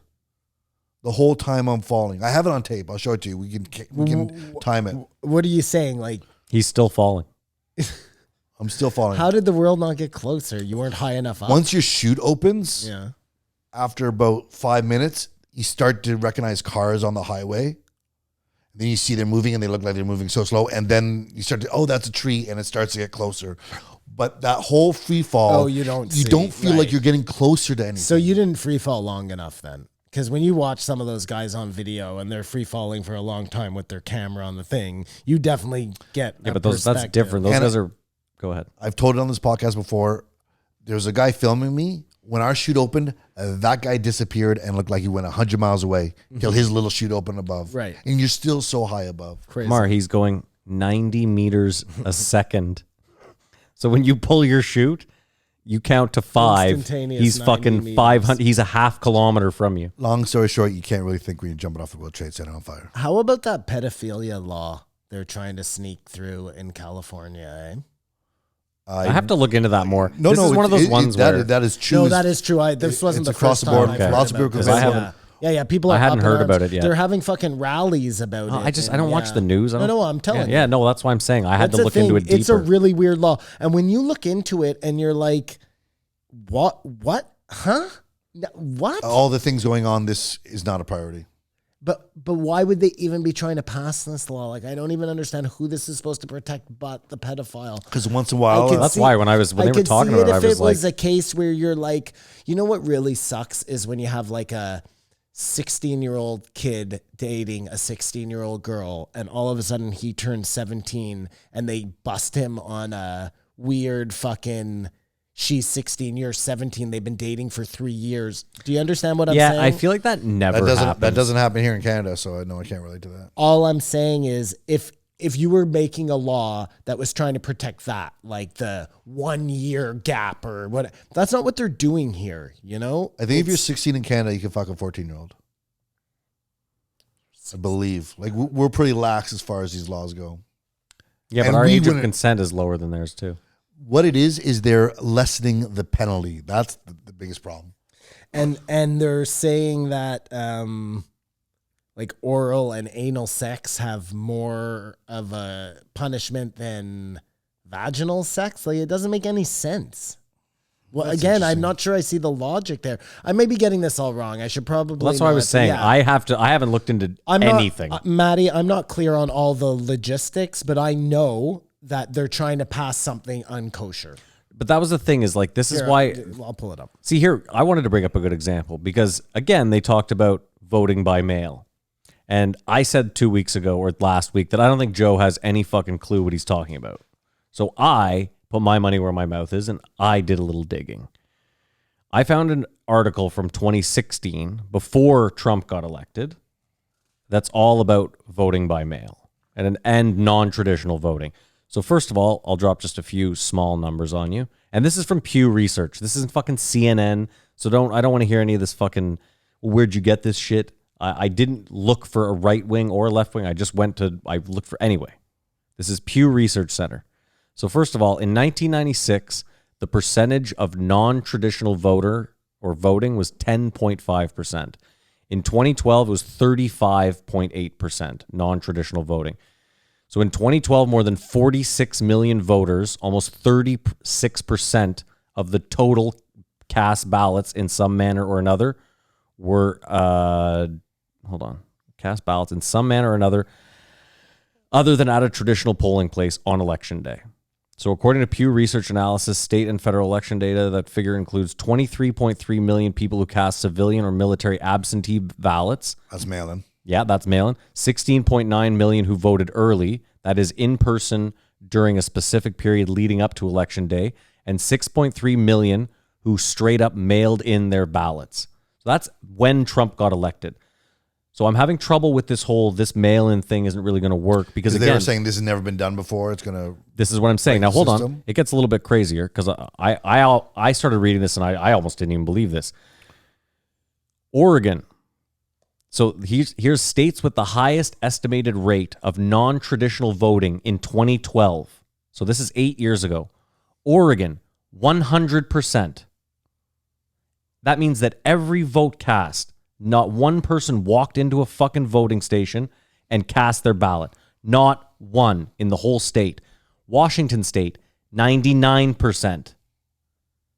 That can't be right. This is Pew Research But data. that cannot be right, man. Like, think about that just rationally. Why? If Oregon first... 0 people went to vote in person? That cannot be correct. No, it's a non-traditional. So early voting, you could go into a poll and vote early, but on But election day... nobody voted on election day. That's it. Listen, Matt, I'm willing to listen to the argument, but that seems incredibly suspicious. Listen, it says here, note, non-traditional voting includes absentee voting, early voting, and voting by I can mail. appreciate everything you're saying, but both parties, regardless of whether it's a good idea or a bad idea or it's feasible or not feasible, one, the DNC, they're like... Just hold on a second. You're arguing, I haven't finished, and you're arguing data, which I don't get. This is the problem that I have with all this shit we do, is we bring hard data. You love data. When Graham Hancock brings up data, when one of the Weinsteins bring up data, you love data. So why is it here? This is the data I'm telling you Pew Research had in 2012. And I didn't even finish. Colorado, 82%. Nevada, 70%. Arizona, 66%. Texas, 66%. North Carolina, 59%. Mexico, 59%. These are major states where half the ballots are mail-in ballots. So if the election happens, I mean, there's no reason why anything's going to happen. Everything's going to go relatively smoothly. If it is all fucked up, are you going to realize there's total bullshit in elections? Well, like the evidence is here, it can be done. There should be no reason for strife and whatnot. Both sides. This is what I was driving at. Both sides have said by doing it all by mail, we're opening the door for hinkiness. Both parties have said that. They've said we're not going to believe it if it happens. So, but both parties are full of shit. Absolutely, absolutely. But look, if Fauci, if all their doctors are saying it's cool, everybody wear masks and goes votes, just do it normally. Yeah, but like, I think, and if Simon, that involves some mail-in voting, he then set a there's some precedent that it mail-in can be voting. done. My point is that, listen, I think what both parties are doing now by saying this whole mail-in vote is going to be shit is that they're both just positioning themselves so that when they Prepping lose, their injury for the field goal. that's it. When Of they course. lose, they can both just be like, well, the whole thing is bullshit anyway. Of course. So if we My don't point to do you- that and we just do it the way they've always done it before, yeah, it's still suspect for sure, but nobody can say, well, we did it differently, so there's an asterisk like But a hold fucking on. Barry Bonds. Again, you're saying all this. Jamie himself pulled it up and was like, I have found in my research that there has been almost 0% voter fraud. He can't find any. In fact, everything I've read says that voter fraud is so fucking slim. Well, if you listen to Tim Pool, This is all Mike Baker's fault. He will contradict that totally. He cites cases of voter fraud all the time that have happened already in the pre-voting. Matt, I don't care. Like, I'm just telling Again, you, but pre-voting- there's obviously an opposite viewpoint to all of this shit. The ultimate one is you mail in your vote and then you go vote at a poll. Okay. The double vote. Right. But what he's saying, No one wants to vote in the first place. Why they do it twice? What Tim Exactly. Pool is saying is, I live in New Jersey. He was giving anecdotal evidence of what happened to him. Okay. He said, I live in New Jersey and they sent me somebody's mail-in ballot that doesn't live at my address. So if he was a person who was trying to fuck around, he would just mail both those back with a vote on them and they would be counted. Okay, and guess what? You That's realize, shitty. yeah, okay, that's shitty. You also realize that it's a federal offense to do so, and that if Tim Pool were to get caught, he would do federal jail time. Oh, I'm not saying he I know, would but you're do missing. it. You're missing my point, Simon. Is that just because? Okay, so you gave me one anecdote. If people are trying to commit voter fraud, they're breaking the law. I don't think they're unaware of that fact. Is that what you mean? Well, no. What I'm saying. Okay, again, you're saying Tim Pool gave you how many anecdotes? I'm saying that again. No, Tim Pool gave what he says are data. So I don't know what to do there. You know what I mean? Like, he looked it up just like you looked it up. And that's what I'm saying. You'll get two every time, you know? So what? I don't know. We have to make up our own But if there's a minds. big problem, if it takes 2 weeks and then everyone blames it on mail-in voting, you have to call shenanigans because you have the data that shouldn't happen. Well, I have the data that says here that Oregon, for It's been example, done. like, here's a good one. Let's say if Oregon in January or in fucking November is like, we're having trouble with the mail-in ballots, right away you can call shenanigans. Because that's one state where we know for the past 10 years. So by state, they should not be complaining. I'm just saying there's certain states here, Kamar, like, look at this. If Colorado is 82%, there should be little to no shenanigans there because only 18% of people were showing up on the day. That's all I'm saying. Absolutely. And what I think you're saying is you've looked at the data. all these people saying mail-in voting is a problem, they have no data for it because the data shows that it works. From what I've read and what I'm looking at, and again, I'm just saying, I get it. If they're saying that every single person is going to be doing it, it's going to take longer. It's going to be a bigger issue. I also think that all this shit with the Postmaster General right now, it is a thing. I think Trump is worried about losing this, and he's doing what, and let me just say this, he's doing what the Democrats would do, and he's trying to position himself to win. I'm not sitting here like he's a dipshit and he's a piece of shit. They all do this dirty shit, okay? I'm not saying that. Hillary would do the same. Biden will do the same. They're all doing it. I think the news wants this to be a controversy more than anyone. Yeah. Because it just serves them. It doesn't matter who's president. The No, they speculation just and churn that shit out. raping both sides. Very well played. Yeah, I just had trouble listening to this. I mean, 9/11 is 19 years ago, so it's starting to dull in my senses. It seems like this pandemic has taken over as the calamity of the world, whereas 9/11 was everything at the time. See, it's weird you say that, though. Go ahead. Sorry, I was just going to say about Oregon. So yeah, you can only vote by mail. There you go. Yeah. I didn't realize. I thought you were saying like people had a choice and they were deciding not to show up on election day. No, they've made it so you can only. But there you go. So my point is, my 100% is bang on. Well, yes, it is 100%. But even then, Washington is 99%. So they obviously. I'm gonna have to look into that because Well, go that ahead. means that some people are that again. But keep in mind, 100% of people deciding not to show up on election day is insane. But hear me out, Simon. If can you at least just admit wait, that? You have to let me finish before I can say no. The only reason I'm saying is if Washington State is almost fully rural and you have the option to fucking mail in, like, why would you not do that as opposed to going, like, again? Because some people feel like if I don't put this in, I can't trust what's going on. Maybe you don't trust the mail system. But hear me out. Maybe you don't trust the mailman. But hear me out. If your state, like Oregon, has been doing the mail system for 20, 30 years and it's worked, then again. Right, again, but you don't have a choice. It's not like, I don't know how is that. But maybe that's the 1%, Simon. That's what I'm saying is maybe 1% of people are like, no, I still want to go down there. I still want to cast my fucking vote. Okay, so there you go. So then that would even make sense for Washington then, why it's 99%. But again, it's not like... But just hear me out. But it's open game and everybody's choosing mail-in voting. Okay, but even then, you're actually doing me a big service here because you're telling me that a whole state has told their people for a long time, just mail it in and we'll work it out. And it's worked. No voter fraud, right? Or very little to the point where Oregon...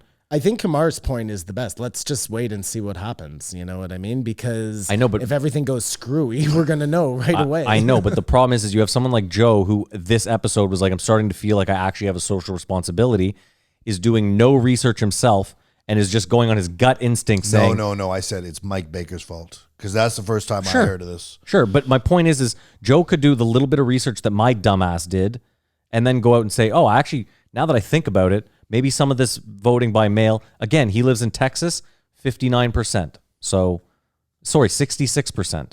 You know what I mean? Like, he lives in a state where 66% of people aren't showing up to the ballots. And Texas, he just moved there. He obviously thinks it works. I imagine that your argument comes in there, too, that there's a lot of rural in Texas. So those people are choosing not to have to drive to a fucking maybe 10 hours out of their way to, like, I don't know how You're missing Texas the point, is. though. Whether people are choosing to mail it in or go in themselves, they have the choice, and the mail works. The 66% that are mailing in their votes are getting counted, feeling like their vote is heard. I guess the point is, look, if everybody's going in to do their ballots, then yeah, you may run into a thing with like a hanging chad or some sort of like wonkiness, right? But everybody's going in to drop off their ballots. If you're then allowing like mail, which they do, which is fine, but everybody's having to do it, I don't know. Like I could see how things could go wrong. I anticipate things going wrong. Well, things will go wrong, but you're forgetting, too, is like Oregon, they've said to people, hey, you have an election coming up in November. You have 2 months to send in your ballot. Why don't you start sending them in now as opposed to the day of? We can start counting them now. The problem is a lot of these fucking red states are out there saying, no. And it's specifically because they don't want people voting. That's what they don't want. The reason is because if you could just send in your fucking ballot, that's super easy and everyone would do it. Yeah, if it was internet, if it was online, everybody would do it too. Listen, the biggest problem they have is that not enough people show up to vote. Whether that means that those people would show up to vote for Trump or for Biden, I don't know that, you know? Well, I don't think any of us know it's that. very interesting. A lot of speculation. What I'll say, though, is just like 4 years ago, Trump rallies are bananas right now. You can say they're all stupid people and they're all going to...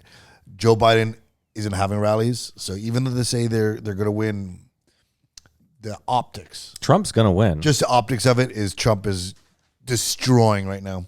And the people who should be at Biden rallies or whatever are fucking looting or Black Lives Matter protests. The good news is we know from the last election that optics don't mean a fucking goddamn thing. No. You never know till you know. Yeah. All I know is that Kirk Cousins is probably the worst quarterback in NFL fucking history. Oh, God. Gender reveal. The worst part about this was Tim Kennedy made Joe say that Cam Haines is coming on next week and blah, blah, blah, blah, blah. It was very disappointing. So disappointing.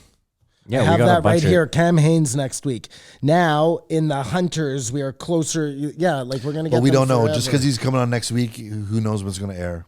No, but it just brings us back to the fact that now a lot of like guys who had to fly out to LA to be on the Joe Rogan show are right there in Texas. guys that it used to be like, I'm busy. Now it's like, oh, he's just down the street. Hopefully he'll get more Floridians because he's closer there. And some from New Orleans or some good, because that was another good thing around his accent. Yeah, this podcast did nothing for me. I'm done.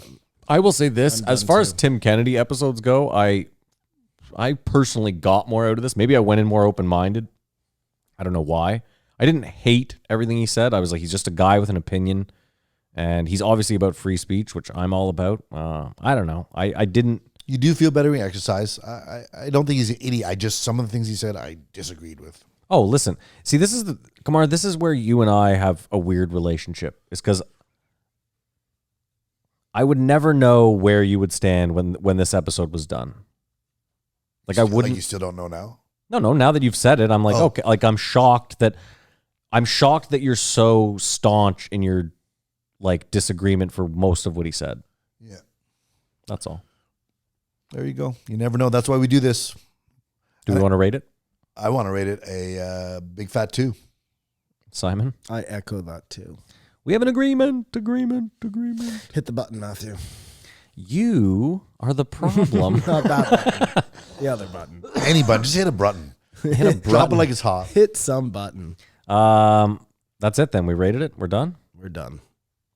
What's next? No, that's it. It's over. It's the end plug. See? End plugs Yep. right there. I was just seeing where we're at. Yeah, no, that's it. Guys, thank you so much for listening or watching. If you didn't watch, go to that fucking YouTube channel and please hit subscribe, because if we don't hit, what are we looking for, 1,000? Well, we're looking for 1 million, but you got to get 1,000 if we get there. And it really helps to beat the trolls if you leave a nice review on Apple Podcasts, which obviously mean nothing, but it still makes me feel good, folks. Thanks. The uphill battle Simon Those is have not fighting been here. heard. Those have Feels not been good. heard. Thanks. Again, thank you for listening. If you want to contact us, you can do so at jreepodcast@gmail.com. We have a Twitter and an Instagram. They're both JREE Podcast. You can follow Kamar on Instagram, At Kamar Babar. Twitter and Instagram. Simon, Bigfoot Sighting Society. he wants it this week. Yeah, okay, whatever. so it's a I'm gonna fucking... try. Back I'm in gonna the try game. again. Real I'm gonna flip try again. We also have a Get subreddit. that dopamine rush. It's reddit.com/JREE podcast or /r/JREE podcast. Great No, conversations you on had it. there. Ask Slash. questions. No R. I think there is. I just don't think we've ever noticed. Okay, I think there's a little R in there for every subreddit. Interesting. I'm not sure though. Nobody I'm so goes old and there useless. anyways. Yeah. Subreddit. What else? The Patreon. We have a Patreon. You can support the show. Go to patreon.com/JRE podcast. You will get extra content. You can join 100 hours. You can join for as little as $5 a month. You will get the post show early, as well as our series This Won't Age Well, where we go back, we listen to old episodes of JRE, and we do what we do on the normal show. And if you're at the $10 level, you get video for that, and we're trying to work out some more Maybe fun some new stuff coming up yet. You never Just know. give us some time. We're going on vacation this week, so And I That's fuck a up your fuck name in the post show. What more could you want? yeah, if you join, you get to hear Kamar butcher your name in the post show. That's fun too. And then, like I said, join the YouTube. Hit that subscribe button, youtube.com/JREE podcast. Thank you for listening. If you made it this far, you're a goddamn mensch. Hey, give the guy a break on the YouTube. Who, me? Yeah. What break do I Just need? subscribe. It just makes me feel like I'm working for nothing. Yeah, but that's subscribe, how stuff goes. people. But guess what, Simon? When we started this podcast, that's also how this felt, and now we're where we are. So, Yeah, now everything's- super famous. well, at least I feel better about what I'm doing. It's an uphill battle. Guys, thank you so much for listening. Stick around for the post show. We hope you have a great weekend. Hey, Maddie. Yeah, That's showbiz. that's it. Keep those cans on. Keep your eyes open.